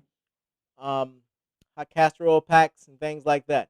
So these are all going to be in the schedules, and as you see, you always have your things on the bottom that you're going to be used, explaining in detail. Now, we will show you how to make these in our class, and we give you outlines and so forth of these different things. We'll make them available unto you. We'll make you the protocols that we do have in this class. We'll make them available unto you that's already put together as well. Okay? So not this class, but in the online course that starts next Sunday. So look at this example, right? This is the type of things we get that we deal with. Your stomach may turn, but hey, these are some of the things that we deal with. When you're working with guests, you must understand, just focus, look at me for a second. You must understand when you're giving a colonic, when the bathroom stinks, are you dealing with an oozing wound or something like that, you can't have a face that's turned up. You can't do that, okay? You got to be sympathize with the people. They need to be comforted, knowing that they're okay in your hands, because they're in a vulnerable situation, a vulnerable state at this moment. So therefore, you need to, when you're working with them, you need to be, your face don't need to be stern, don't need to be concerned, don't need to be worried, don't be grossed out. But your face needs to be in a place to where it is like Jesus looking at someone, they look at him and they find comfort in him. Okay? So back to the screen. Like this person right here, she had a tumor growing. One of the breasts was already moved before she came here. Unfortunately, she came here very late. This lady here, she was already almost gone. They didn't think she was going to make it before she even got here. But she found herself coming anyway. And, oh, thank you. They handed me a note. I haven't forgot about that. That's in here. I appreciate it. All right. And so just know that doing these treatments, we're going to show you how to deal with these things, how to shrink these things, how to pull these things out, how to work with the cancer, not just the tumor itself, but how to deal with the cancer that is going throughout the bloodstream of the system, how to deal with the parasites in this class. You don't want to miss this class. For the cost of this class, you're getting way more than what we're charging you for this class and that we're going to be doing, because this class is going to be stuff that you're not learning in your other places. we're going to teach you how to deal with ailments that people are dealing with right now. Prevention, yes, an ounce of prevention is better than a pound of cure. But we got people who are already beyond prevention; they're already sick, and we got to know how to work with them. And so we're going to help you do that. We need more missionaries, medical missionaries, gospel medical missionaries. So making program. So putting together a team. What things you must do? Pray. You must have people who um, are dedicated, who are called to this, who wants to do this. You got people that can't get up in the morning, but they say, oh, they saying I want to do this, but yet you can't even get up in the morning to cook food in the morning, to make things, but they want to do the health. Because we had some people here, students, we train students physically here as well, not just online. But we had one lady, she was like, I want to work with lifestyle guests. I want to do that. But she couldn't get up and fulfill her duty, get up to do the kitchen at 5 o'clock in the morning and start preparing food because we ate at 7. And so if you're not faithful over those smaller things, how am I going to trust you to more greater things? But yet, not saying that preparing food is small. Preparing food is not small. If you want to know some people's character, just be in the kitchen. So make sure they are called to this position. Get male and female therapists, because I'm here to tell you now, you need both. You want the male to work with the male, the women to work with the women as much as possible. Sometimes there are cases you may have to work with the other. The emergency cases. We had a lady here. She came here. She was 73 years of age, and she had gotten COVID. And her oxygen levels were at 73%. She couldn't even get in here. We had to basically carry her up the stairs. She couldn't walk. And she came in at 10, 11 o'clock at night, and we had to work with her immediately. The only person we were here was me, my 2 boys, and another gentleman. And she came, and she didn't want to go nowhere else but here. And so we had to do treatments on her. I had to do treatments on her. I had to do hydrotherapy on her. I had to do general revulsive on her. And I didn't have anyone around that can come help me at that time. And so sometimes you may have to do certain things, and sometimes you have people that's rather die than have the opposite person work with them. That's extreme. We don't want that. Okay? We want to have balance in all things. Whenever possible, we want it to be where the same sex is working with the same sex. And I'm going to tell you, in this, you always have more women coming to these things than men. Men don't like to go into the doctor. They don't like to take care of themselves. And they wonder why we die early. We die early than the women do, because we're foolish. I'm just saying, we are foolish. And the one thing, we need to care for ourselves. But you find more women coming to these health retreats than you do men. So make sure you have at least 2 women, 3 women on hand, 1 guy around, and so forth. And one thing, when you're forming your team, you want to have people locally trained. Train your people locally that you can call on and say, hey, come help me with this guest. They are local, all right? You ain't got to fly somebody in and so forth. Train your people in your church. Train your people, your neighbors, whoever, friends, family members. So make sure they are trained, okay? It's very important they are trained, because you don't want a bunch of volunteers who don't know what they're doing. You always want to know what you're doing when doing this. People putting their confidence, they trust in you, they spend their money, their lives are there. They basically put it in your hands, even though they should be directed towards Jesus at all times. Make sure everyone is on the same accord. It's very important being on the same accord, all right? What I mean by that, you got people, different treatments, and want to do this and want to do that. We got to make sure we're on the same chord and we are working together harmoniously. All right, making programs, all right? Counting your expense. So take into account, okay, your expenses. Some people may say, oh, it's expensive. I get people say, oh, this is expensive. Let me tell you something. People have no clue. When they say that, they have no clue in how, say what it is, please. Okay, thank you. Appreciate it. It's hot up here. I appreciate it. So, yes, people have no clue, all right?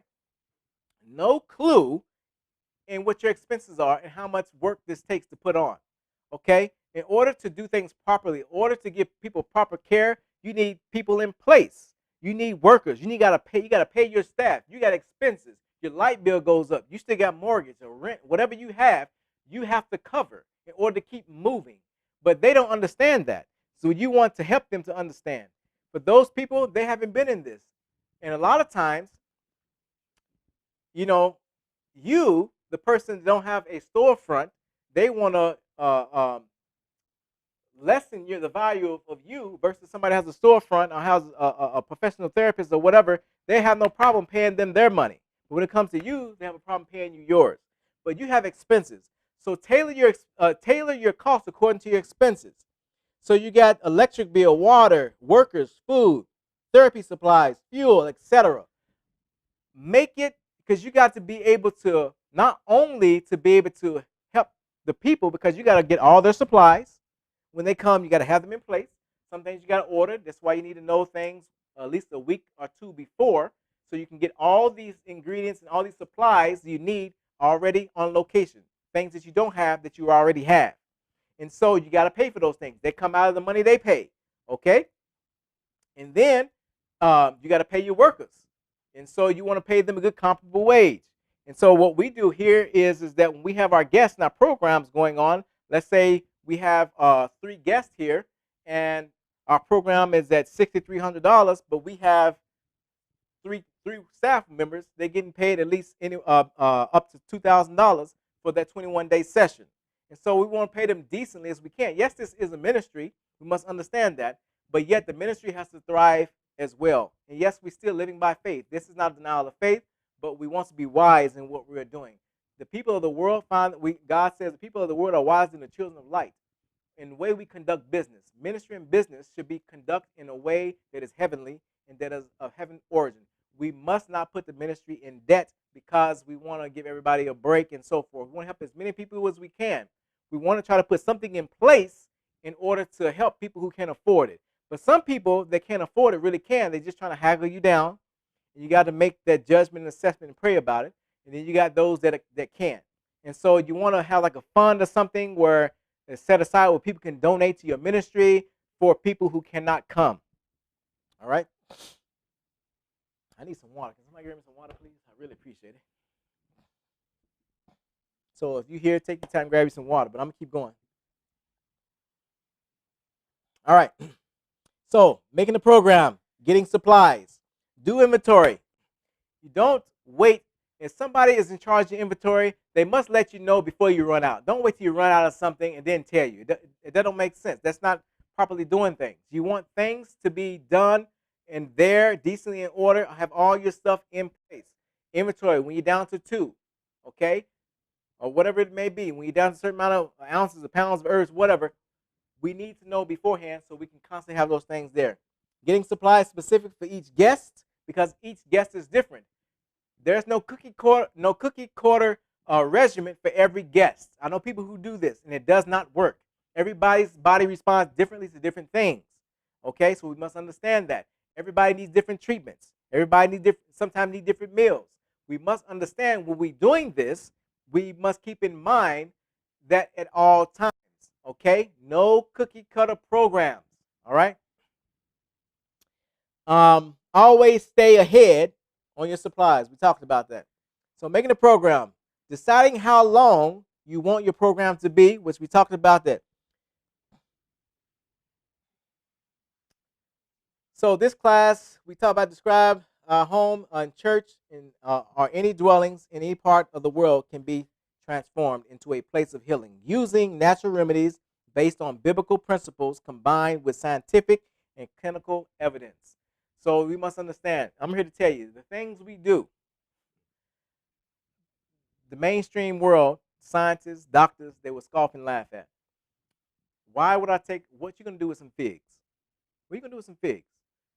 You're going to take a lump of figs, put it on a tumor, and you're going to shrink a tumor? That don't make sense to them. But it works. It's biblical. A person with warts or skin tags or moles on their skin, taking the sliced part of the pineapple, the skin, the inner side, and put it on the wart and so forth, and it removes it. It confounds those who think they are wise. Thank you. Need that water. Pardon me as I drink.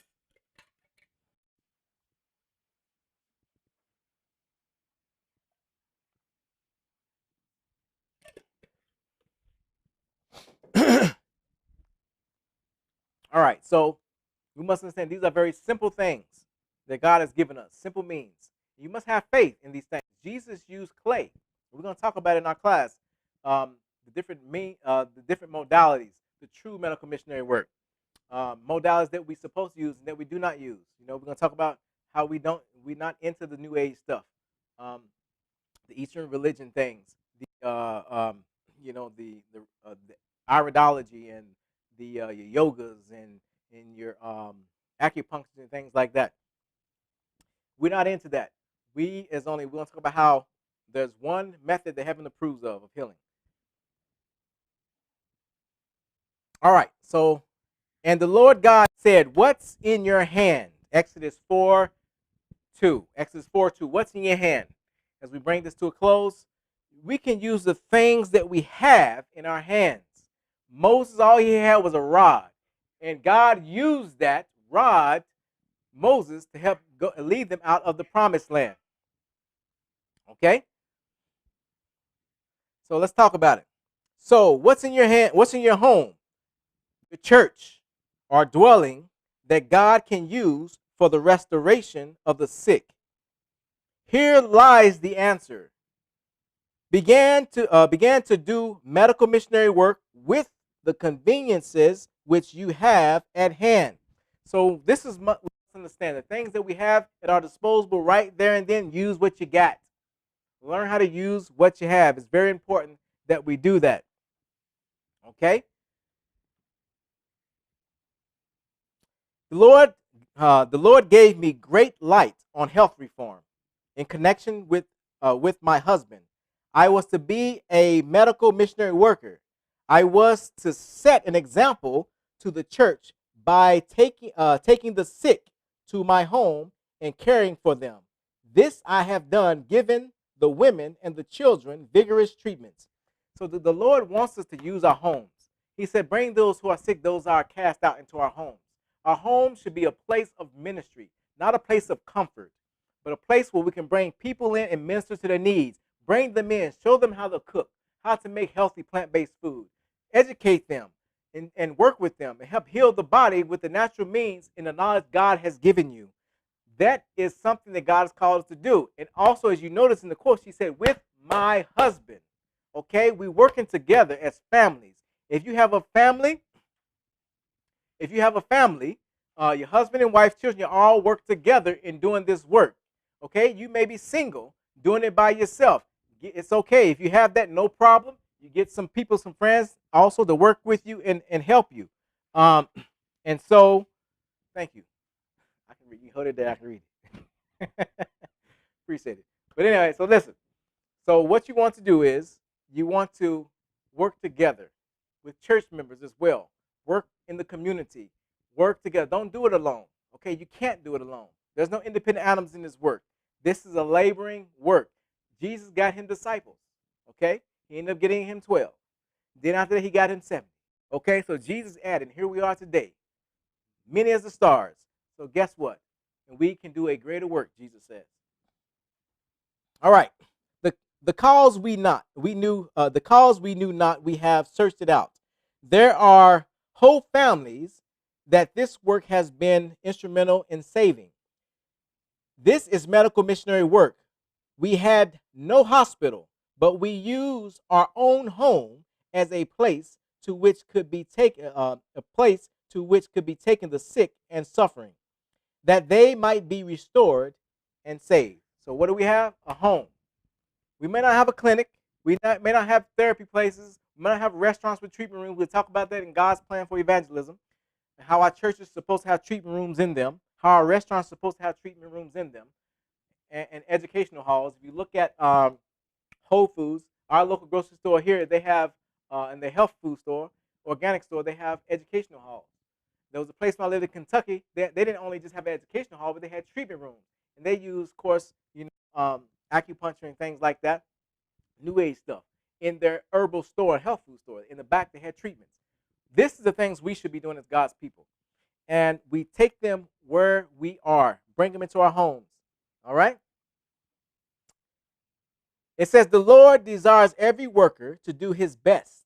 Those who have not had special training in one of our medical institutions may think that they can do very little. But my dear fellow workers, remember that in the parable of the talents, Christ did not represent all the servants as receiving the same number. To one servant was given 5 talents, to another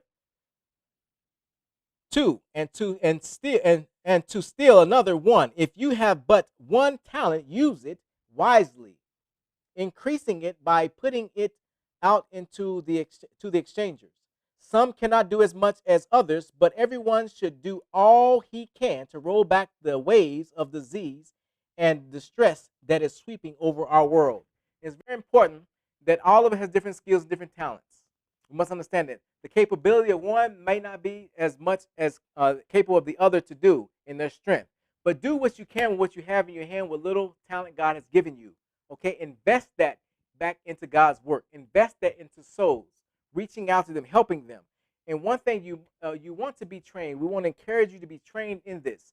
All these things, supplies and stuff we talk about having in your home, you will have the list of those things. But one thing you must understand is now you got to know how to utilize these things. Now you got to know how to do the treatments. You want to educate yourself on these things. God is calling you to roll back the tides of disease that's sweeping our world. And one thing is, in Christ's day, it's stated in the book Desire of Ages, if he never came, the world would have been dead from sickness. It was so much disease going on back then. Even today, there's so much sickness going on in our world that we will be dying, be killing ourselves. And of course, they have an agenda. Satan wants us dead, and therefore we need to find ourselves fighting back on our knees, fighting back with the natural means that God is giving us to work with people in prayer and so forth, and with faith. And so God wants to use you. So use the little that you have to go forward, especially day after the COVID shot. Many people are suffering from cancer, getting diagnosed with cancer 9 months to a year after they have gotten the shot. It is skyrocketing. I'm here to tell you, we have dealt with it, and it is not easy to deal with this cancer coming from the shot, because what happens is it's a different type of mutation form. It is different. The bodies are not responding as though with the natural remedies that we typically normally use. We have to go a step farther. We got to pray and ask the Lord, what else can we do? The Lord has the answers for all these things. If they can invent it, the Lord has a solution for it. You got to understand. Satan is not more powerful than our Savior. Okay? We must keep that in mind. All right.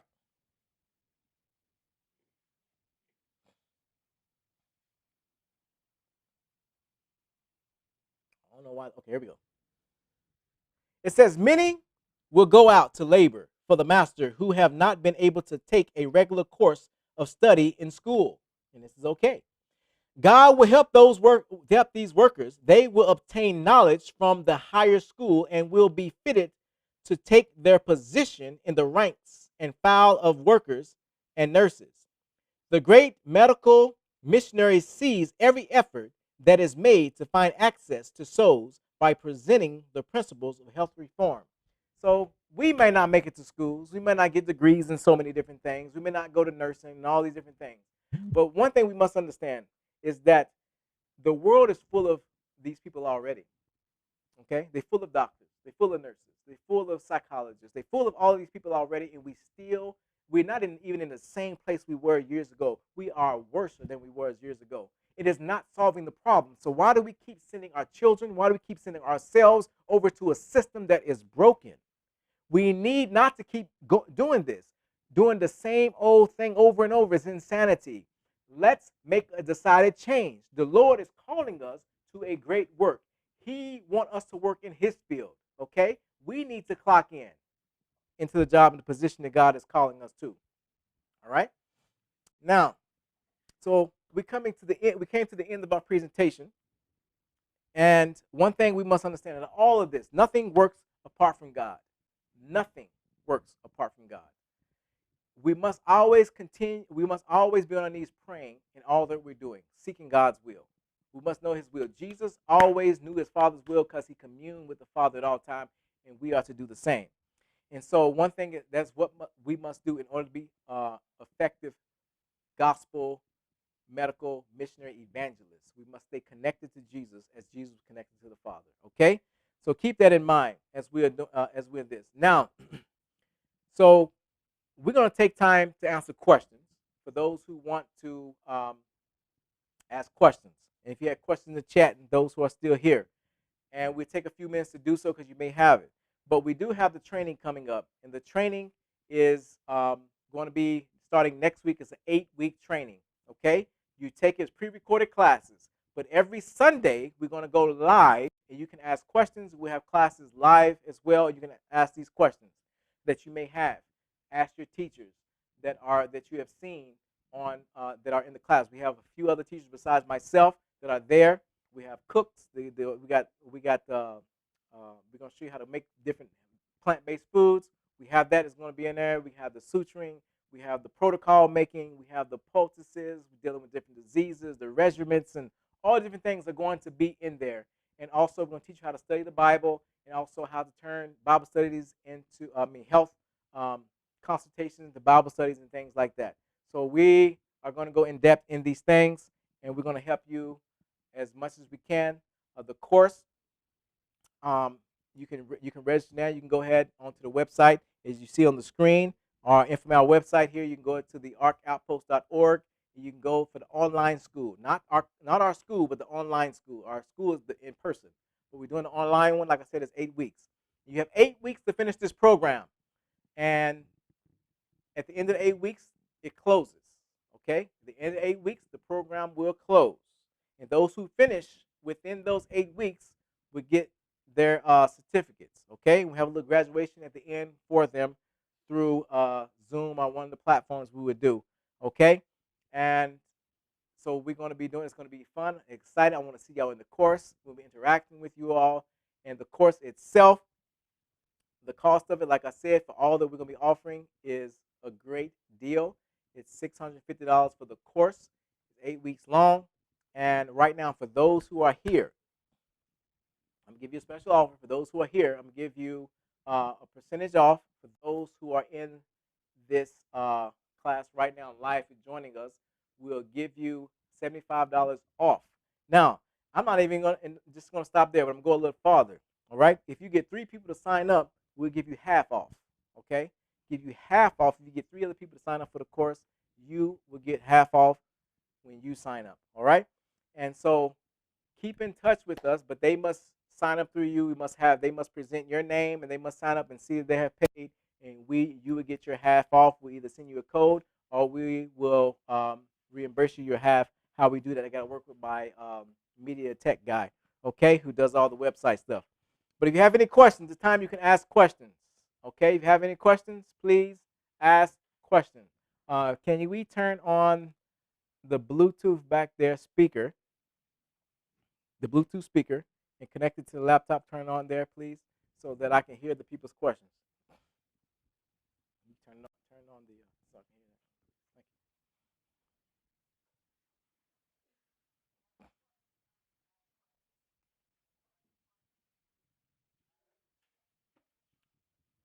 Just plug it in right here. All right, right. That's fine. Just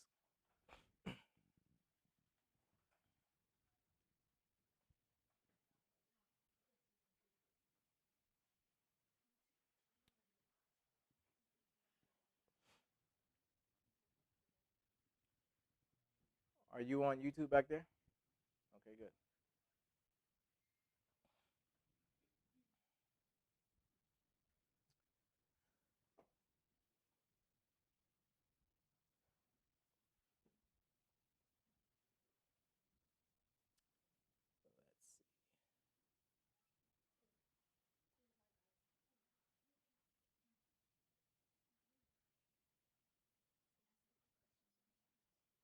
You can put the questions in the chat. So put the question in the chat, and we will answer those.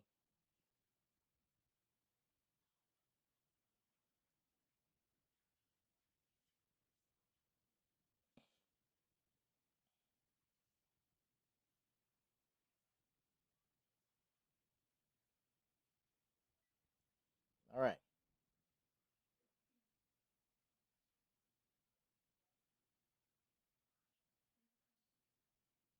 You can read it out to me.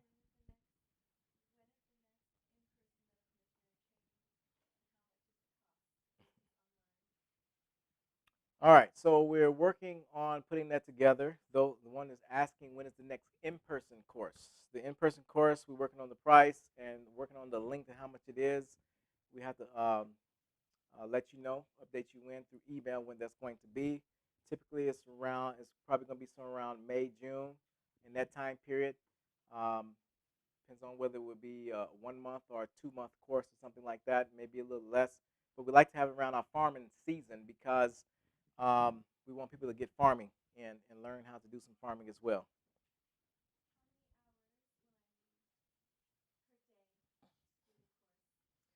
Well, you got to calculate that. I haven't even calculated that. That's a good question. How many hours do you need during the day to do the course um, for 8 weeks? I haven't calculated it up, but because we're constantly going to be adding to the class, more classes, more classes. Even though after the 8 weeks is up, we're going to be adding new classes. And so what's going to happen is after you graduate, if you want access to those classes afterwards, then there will be a subscription plan where you have access to all the live recordings that we do and also the new classes we'll be adding in throughout as well. And so, I mean, you can do probably 3 hours a day of your class or something like that and make it through it. Of course, resting on Sabbath. You can take this. There's a couple of classes there biblically that we're going to be doing as well that you can look at on Sabbath. So, but yeah, um, we'll try to figure that out and answer that question soon if we can. But at least try at least maybe 2 to 3 hours doing classes a day. The question is, how long is the in-person training? As I was stating before, the in-person training sometimes we vary. Sometimes we do a intense 2 weeks, or we do a 1 month or 2 months. So right now we're deciding that and meet with my staff. We're going to decide when we're going to do the in-person training because everybody's different. A lot of people don't have time these days to do a 2 month, do a 3 months, or 4 months. Some people say a 1 month is too short. Then they'll say it's too long. So we're trying to find a happy medium to meet people where they are. They say, oh, I can't leave and can't do this and so forth. So we're just trying to find a happy medium to be able to offer it, but we want to offer it twice a year, in the spring and in the fall. So most likely it'll probably be maybe about a 1 month course.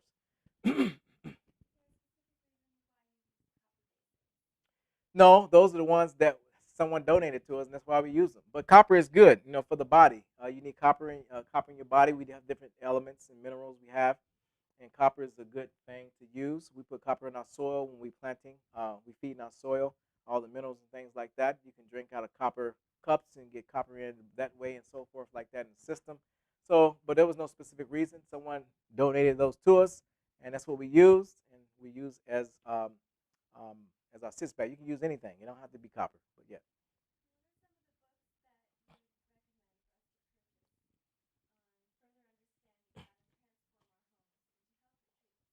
All right. So one is you get the PDF of this that we have. Two, you want the book Ministry of Healing.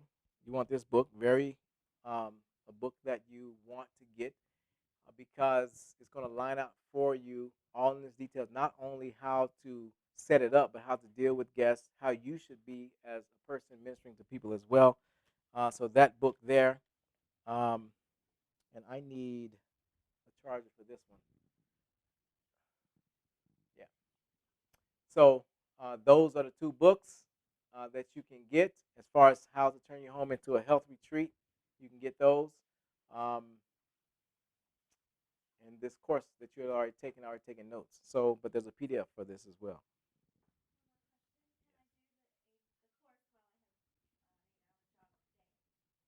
An 8 hour job? Yes, you can. You can do it at home. At the time you get off of work, you can do the course that way when you get off. And so you can take you 2 hours out of the day and do that as well. I don't know what your shift and your schedule is like, what time you're working. If you're working ungodly hours, which is night shift, I recommend praying and finding another job. I need a plug. I just need a plug. Okay. Huh? Somebody asked about my book?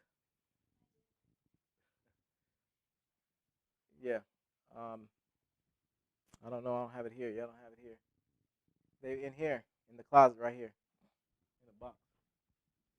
But you can read. You can go ahead and don't worry about that right now. You can read the next question for me, please. Thank you.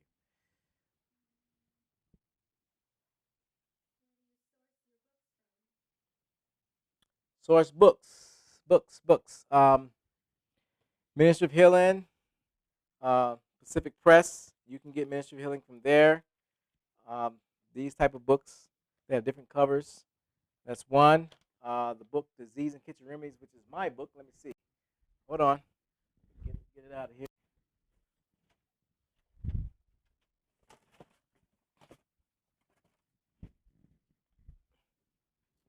All right. So this is my book right here.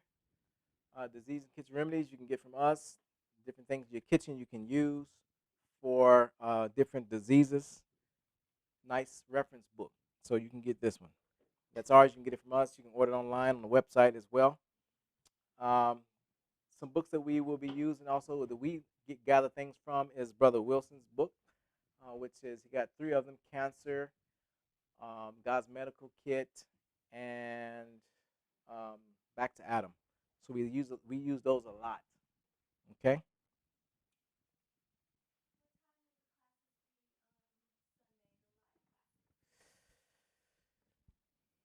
The live classes, interesting.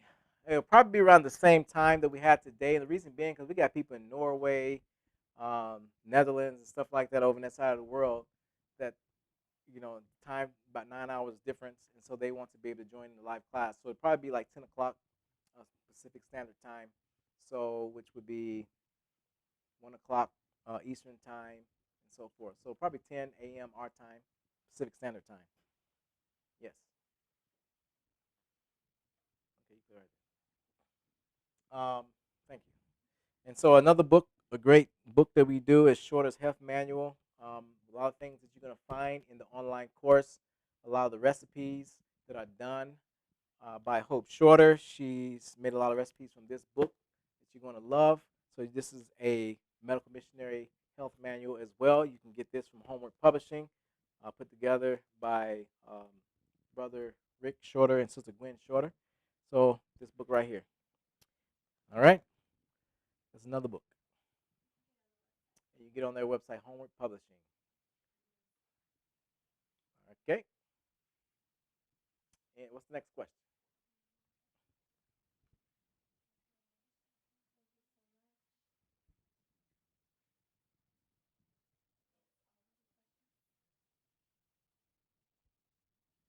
Any other questions? Any more questions? Ask now, forever hold your peace, because I know the emails are coming. You're gonna ask questions in the email. And I'm gonna be backed up, and I'm still working on putting the classes together and editing the videos and stuff like. So this week I'm gonna be very busy, so the class could be on time for you, those who want to participate in the online gospel medical missionary training, and I highly recommend it. All right. Another question.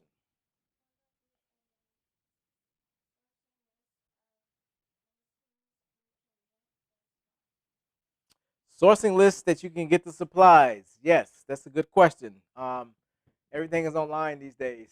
I'm here to tell you, Amazon is where we get a lot of our stuff from and go through there because all these other businesses they put their stuff on Amazon, and that's how instead of going to the business themselves, because a lot of traffic is through Amazon. Okay, so a lot of these things, even stuff like Tegaderm, we use Tegaderm to help put the poultices on place to hold them in place. Get the larger ones and the smaller ones. So a lot of these things, you go to your local dollar store, get foot basins and pitchers and stuff like that. Get castor oil and stuff off of Amazon. All the tinctures and herbs and essential oils off Amazon. Um, there's a few places other I get like cayenne pepper and stuff like that as well that Amazon don't have. We go directly to another source because we want the higher heat units. All your towels and stuff. A lot of our stuff was donated to us by church members.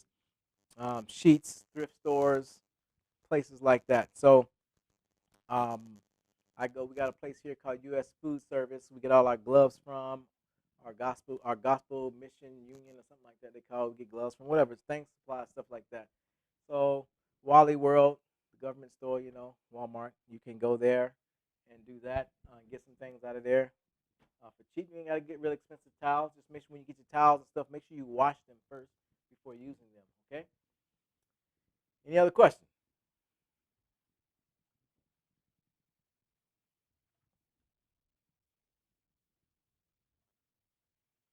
Any other questions? See questions? No more questions. I know somebody's gonna call. You're gonna think of something. Joining from Jamaica. Hello, Jamaica. Where else are you from? Tell me where else are you from? People are watching. It's good to know. You also can support us um, by following us on the channel, YouTube channel as well, Instagram, um, the Ark Outpost, also Facebook, the Ark Outpost. I think we even they made a TikTok for the younger generation. Um, I'm not on there, but our ministry is on there. You can see things as well there as well, and YouTube, of course. And so tell people about us. And so we want to continue to spread this good news and let people know about the class. Like I said, it starts on Sunday, but the registration is closing um, that day. We're gonna let it. We're gonna keep it open that day, but after that day, it closes. Okay. So the class will be launching, and we will send you the link to the platform, the Learn platform that you will go onto to go into your class. You have your make your own password, username, and things like that, and you would go in. Okay. All right. So sounds good. We want you to sign up. Remember, we have the what did I say? How much percent off? How much off? How many dollars off? Somebody remind me. Was it 75? All right. All right. So 75 for those who join live. You just tell me that you joined live in there as well, and tell me one thing that you learned from that class as well. Okay. So I know it's you. All right. So we need to put the link to to the um, the downloadable PDF. I promised y'all, right? On there as well. Let's see if we can put that in there. I wonder if our dear sister Erinette can do that. I don't have my phone with me. Who has my phone? My dear sister Erinette, if you're listening, if you're online, could you please drop that in there, link I gave to you? Somebody grab my phone for me, please. Thank you.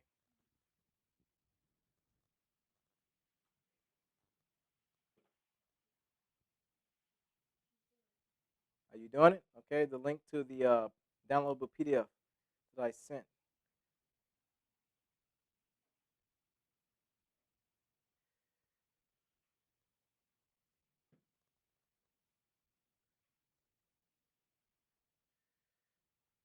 Send it to you through WhatsApp again, okay? All right. Well, so hopefully that'll be in the chat here soon.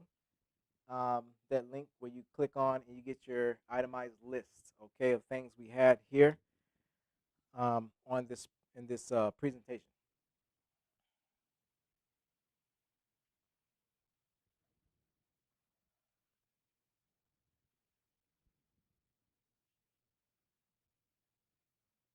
While they're doing that, is there any more questions? You think of anything? Any more questions? Any more questions? We'll be happy to answer.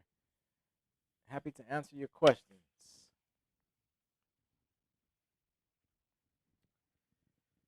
Don't forget.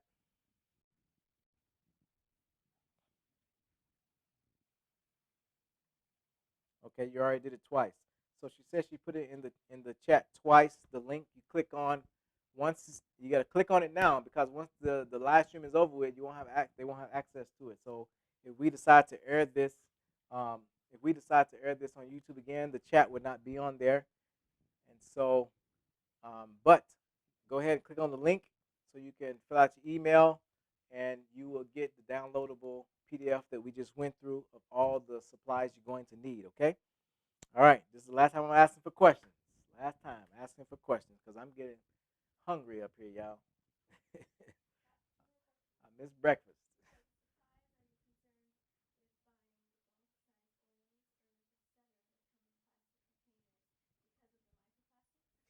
If you can get it in glass, somebody asked about the plastics like your castor oil and things like. If you can find it in glass, great. If not, it's okay. You're gonna be fine.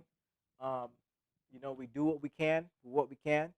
A lot of stuff coming in plastic bottles. You can get the DMSO in a 1 gallon glass, like these here. These are all glasses. Um, this vegetable glycerin is plastic. If you can find it in glass, great, find that. But if not, Don't be afraid to get that switch in the plastic container. All right. So we do what we can, what we got. All right. I believe that the things that we're doing to help the body is will outweigh those things like this that is coming in. And you want to keep them cool in at least a cool area, okay? Not where it's hot, where it's causing the plastic to seep out. All right. Yep. It was another question. It was two. There was another. He said it was another. Okay. All right. There's another one. They say you're missing it.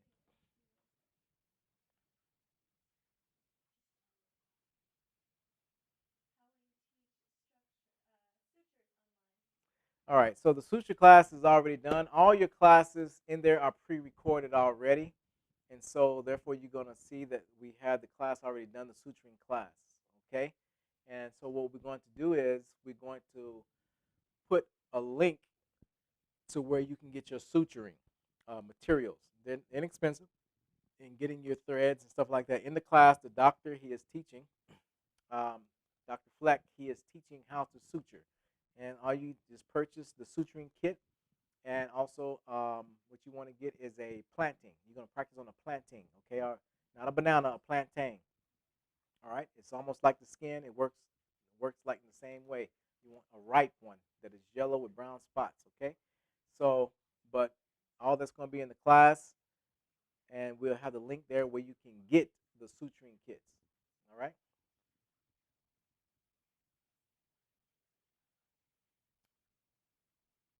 You see anything, Brother Cal? Go ahead and tell me what it is.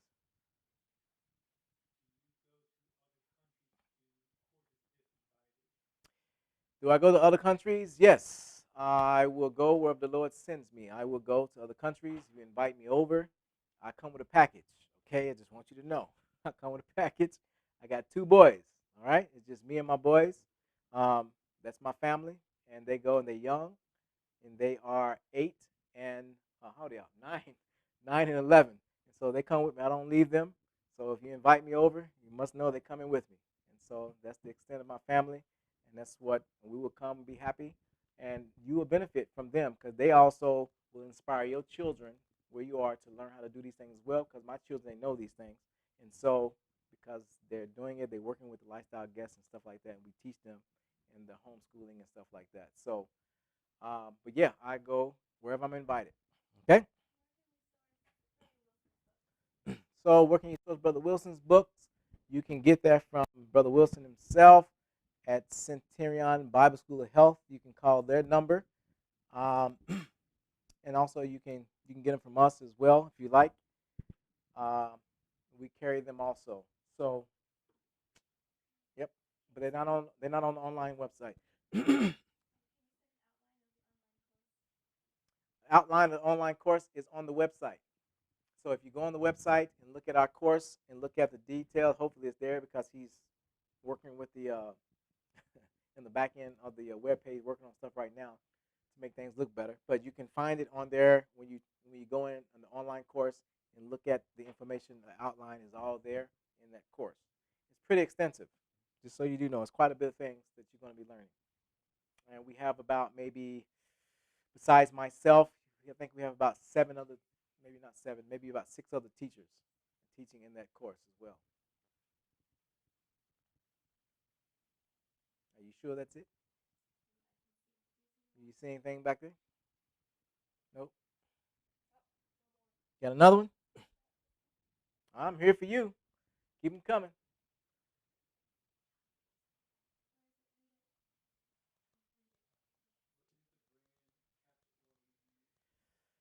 The brand castor oil. There's different ones you can get. This is Green Live. This particular one here, but you want hexane free and cold pressed. Hexane free and cold pressed. All right. So that's what you want. The type of castor oil. Okay. The different ones you can find them on, like I said, on Amazon.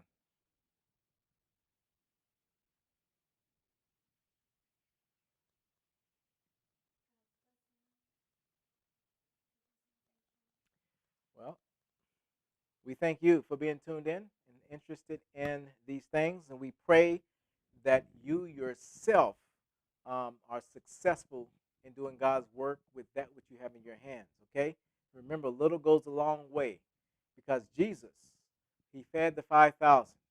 Okay, besides he had those women and children, and he had 5 loaves and 2 fishes. 5 loaves and 2 fishes goes on. He was trying to teach his disciples that a little bit that you have can go a long way when it comes from the hands of the Lord. So don't feel like you can't do nothing. Or you need to learn more. Go ahead and start uh, utilizing the gifts and talents you have now that God has given you. Okay, in this work. And I can't read it because it's on another color paper. It's on white. It would be better. Yes. Always remember, Jesus is the great physician. Yes. What we got? Yeah. So in the class, we'll be showing the treatments for children, and we'll have the children demonstrating them as well. So your children can come in and watch my children showing them how to make the different things, the different treatments. One thing is that you will understand. When you have children, you're going to become a medical missionary because they always hurt, they're always getting sick. Something's always happening, okay? So we have a lot of stuff we have definitely done on our children, and we've seen it work because they always fall.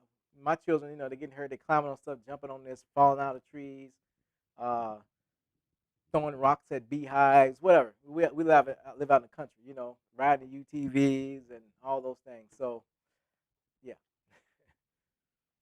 one time my oldest one almost got his finger cut off on the log splitter and took a big chunk of his meat out of his finger, and we put a comfrey salve on his finger, and within 2 days the skin was back and everything was back intact, and everything was healing. Okay, so even the meat that was there, comfrey salves do wonders.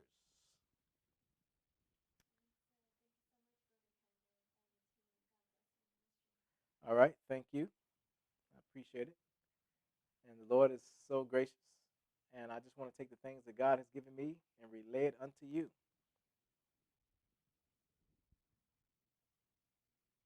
Anything else? I'm lingering.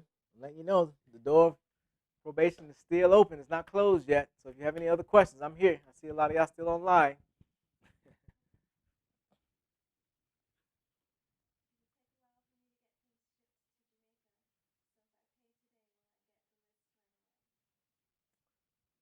If you pay for what?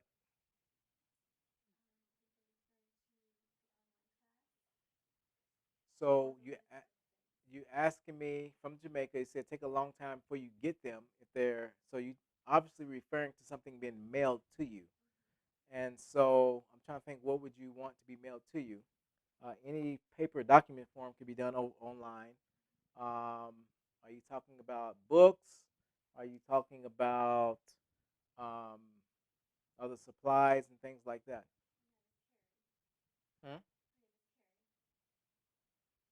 Carrie? Okay. So, Carrie, explain to me exactly what it is.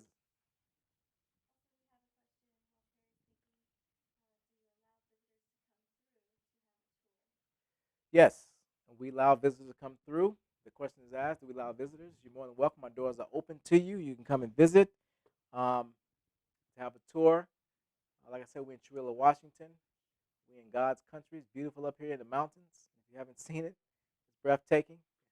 Been out here in the woods, in the country, and it's such a blessing. So yes, but yes, we do open up our home to you, and we also around the fall time we have our country living experience where we invite families to come out to stay with us for a while, for a week, 2 weeks to learn country living. So yeah, but that's another time. Mhm.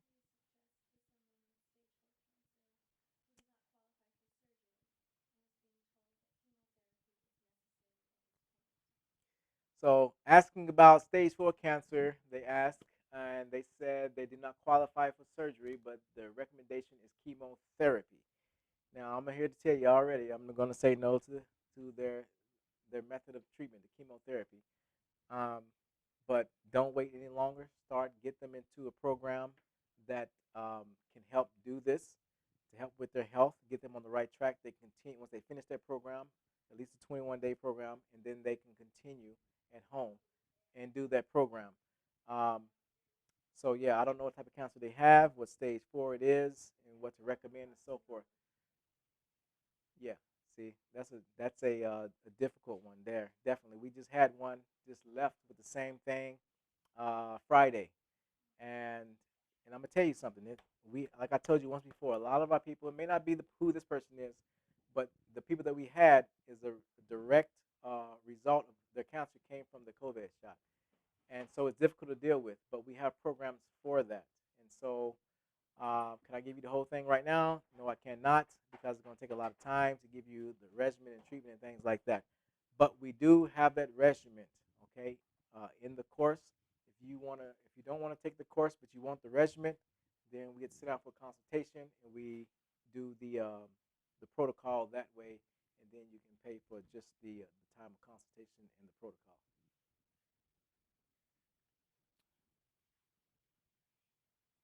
That's it. There's no more. There's no more. They saying there's no more. She was supposed to respond back about mailing.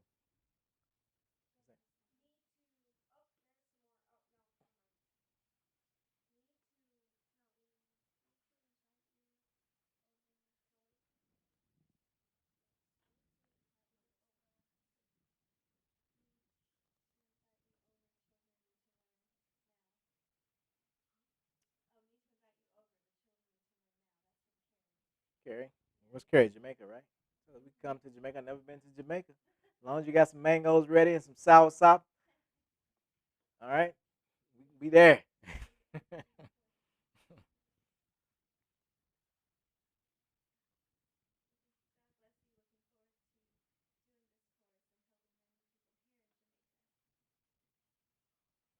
Amen.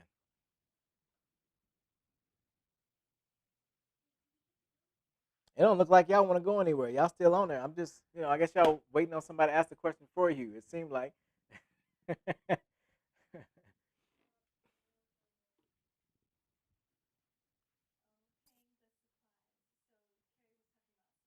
Oh, getting her supplies. Well, the thing about it is that some of those things she can get where she is. Go to a local store and just look. I mean, they're very simple things. A lot of the things are simple. Some things that you see that you can't get there, you can go ahead and order those and get those in. Yeah. So the things that we do, you should be able to use anywhere in another country, anywhere in any country.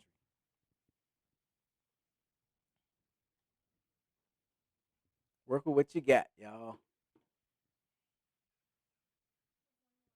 There's another one. Give it to me.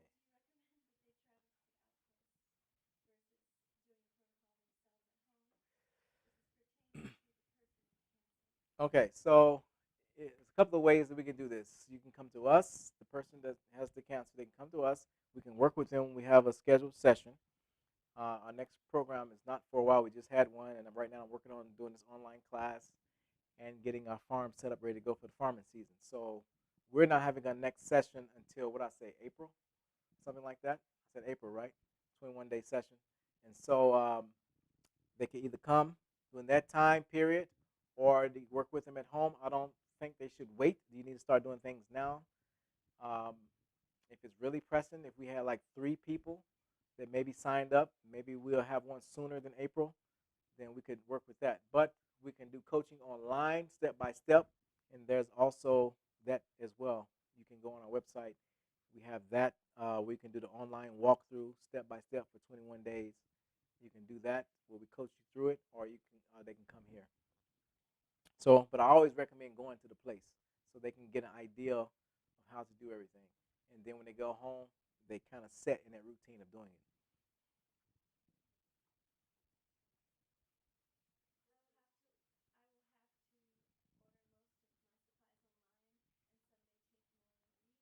it. Okay, well that's okay. You don't have to have all the supplies to start the course. Okay, you don't have to have all the supplies to start the course. Just start the course, and the supplies that you're gonna need are for you to have them. So when you bring people in, you already have them there. All right. Now, some of the things I wanna make this practical. Is you We want you to show your poultices. So, like when you're making your poultices, pulling tumors out and shrinking tumors, when we have the live classes, we want you all to show the poultices you have made. We want to show what you have done. We're going to, when there's dishes that are being cooked, we want to show, we want to see that you made your dish, okay? Um, and so that there will be certain things like that within there, the hands-on that you're going to be doing and participating in, so that you can show to us and show everybody else what you've done, taste it and see, practice it, and so forth. So yes, even your suturing. So when you get your plantain and you got your suturing kit. So yes, those things you can do. Definitely the suturing. You want to have that, kit ready to go when you take the class, okay? The suturing class, because you want to practice and we want to see your plantain, okay, that you have sutured. All right.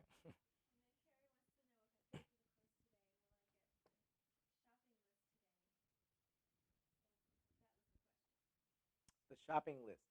Yes. So you should already have the shopping list now. It was in the chat of all the supplies you need are there. The other things I didn't add in, which is like the suturing kits, you would get that in the email. I will email it to you. So once you pay for it, make sure you put all in your information, your email address and stuff like that, so I can email you those things that you, other things that are not in the supplies that I haven't had a chance to put in there, and that you so know where to get them from, those links. Okay. Yes, have a protocol for MS. Yes. Thank you so much, Wilma. God bless you for tuning in.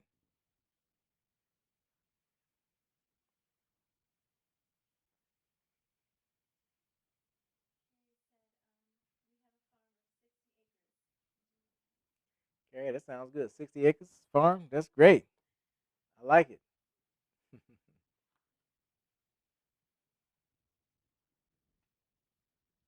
All right, we're down to 32 people.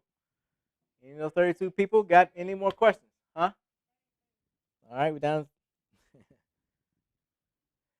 See, I want to answer your questions while I'm still lingering. I'm not logging off, but because I'm giving you opportunities, okay? And I really want to answer your questions.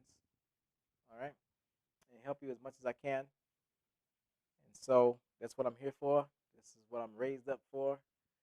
This is my purpose, is to help meet the people's needs as well. All right. Any more?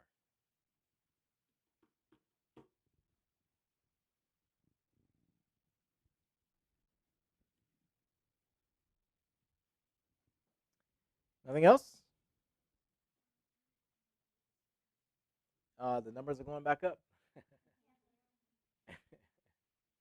I guess because it's live, people are tuning in, so you got people up and down, but a lot of people are still that's been here for a while. All right, so if you have no more questions, we're gonna go ahead and sign off, and so I can feed myself. If I'm on schedule here, but I've eaten this morning, and so teaching is draining. Just so you do know. Yes, so don't get to check out the online course. The link is there. Putting the link in once again, so you can Sister Aaronette is going to put that link in there for you for the where you can sign up for the online course. Okay, so Sister Aaronette, if you're there, can you please insert the link again for the online course and one more time for the download for the PDF, the free download for the PDF of the itemized list of supplies you can get. Okay. Yes, brother. The cayenne pepper. Oh, it's on my laptop. You have it back there. No, it's not there. No, but everybody don't have that store around. I have to. What I'll do is I'll send out an email. So all those who get the email uh, for the list, okay, I will have a list for everyone who does that of where to get certain things, okay? Because I forget the name. It's called Sherry Lynn's or something like that, and where I get the 160,000 heat units.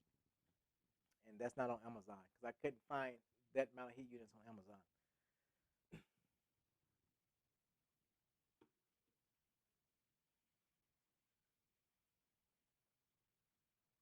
Anything else, my lovely people?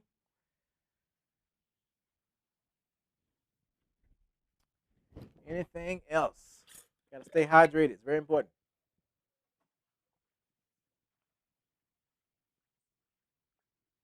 So in that list, we'll include where to get the colonic board, where to get the steam saunas. We do infrared here too. Just so you do know, we're gonna talk about infrared, the benefits of infrared, and what we use it for to help shrink the tumors and things like that in the brain, and help balance the hormones, and help get you good sleep, and all those things. Yes, we got a question.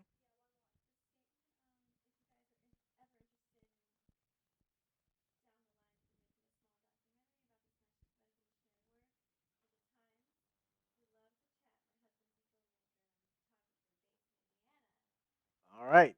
The person who says we love to do a documentary, sign me up right now. Okay. I'm a person of action. You tell me something like that, I'm like, let's get it. All right. Just let you know, I like to move and do things like this. So, who was it in Indiana?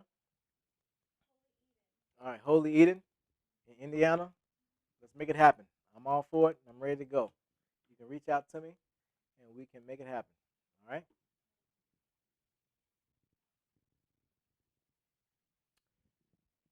So yes, also in that list will include where to get the infrared saunas, the steam saunas, things like that. The ozone machines. You want to do ozone therapies. I myself, I would like to do intravenous ozone therapy, but I don't have a license to do IVs and stuff. But I'm looking for someone who has um, the license that wants to do it. They would like to come and work with us so that we can do it, so we can do like your vitamin C's and stuff like that. Okay. So if you know anybody or any way I can probably get my license without going through nursing and taking these on long, I don't know if you can do it through phlebotomy or something like that. But let me know, okay? Because I would like to have it so I can make that part of our treatments and therapy.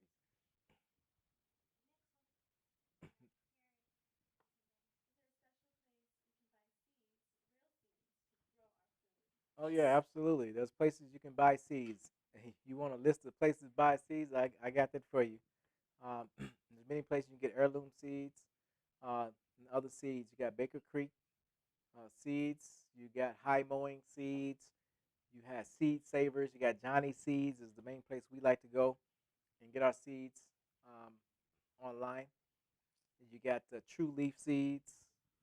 So if you want list of place to get seeds in that list, I can put that in there for you as well. Yes. Mhm.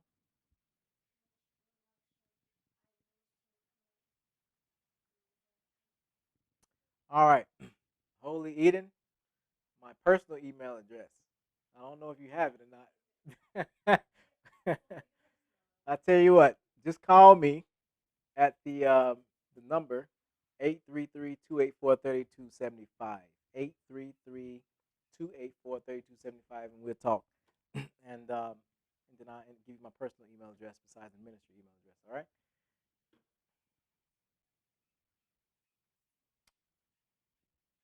Anything else?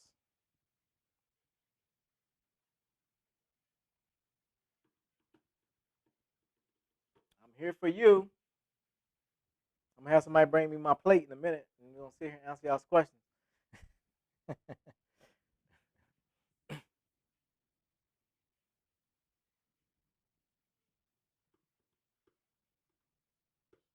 All right.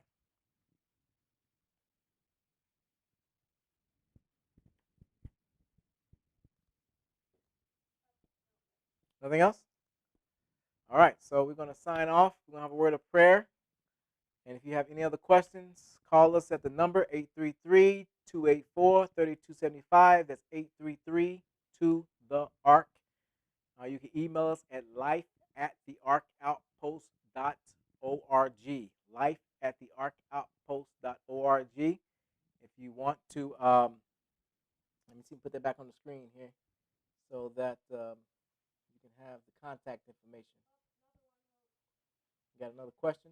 But all right, no problem. But this is the contact information. You want to reach out to us, you want to donate to us, you can donate on the website.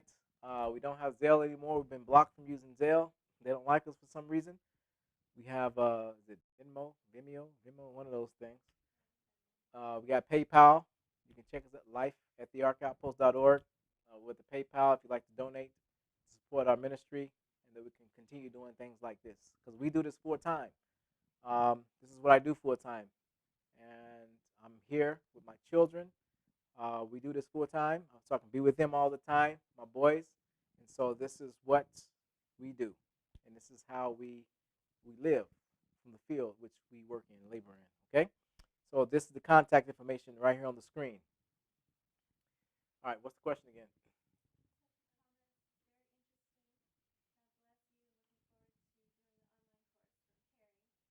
All right, so Carrie, we appreciate you. You're going to be one, I see already, Carrie, you're going to be one of our top students in class.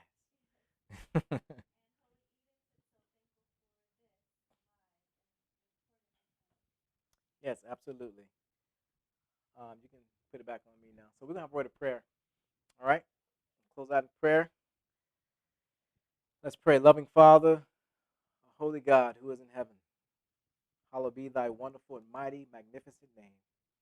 We thank you for giving us these things.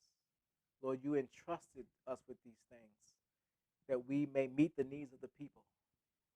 Lord, nobody cares how much you know until you show them how much you care.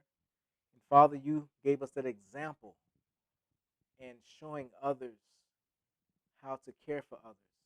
You tell us in the book of Isaiah, chapter 58, when we meet other people's needs, then we ourselves, our joy shall spring forth and our healing shall spring forth within our own selves. Help us not live unto ourselves, but live for others. We thank you. Bless everyone who attended this class. We pray they was blessed, and everyone is going to continue the online course as well. And may they share this with others so they can be trained and that we can clock in and fulfill the mission that you have called us to fulfill as your people. We thank you in the mighty and most precious, glorious name of Jesus Christ we pray. Amen.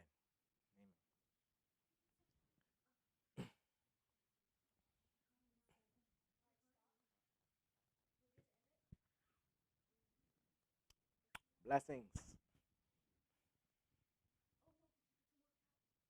Huh? Yeah, end it.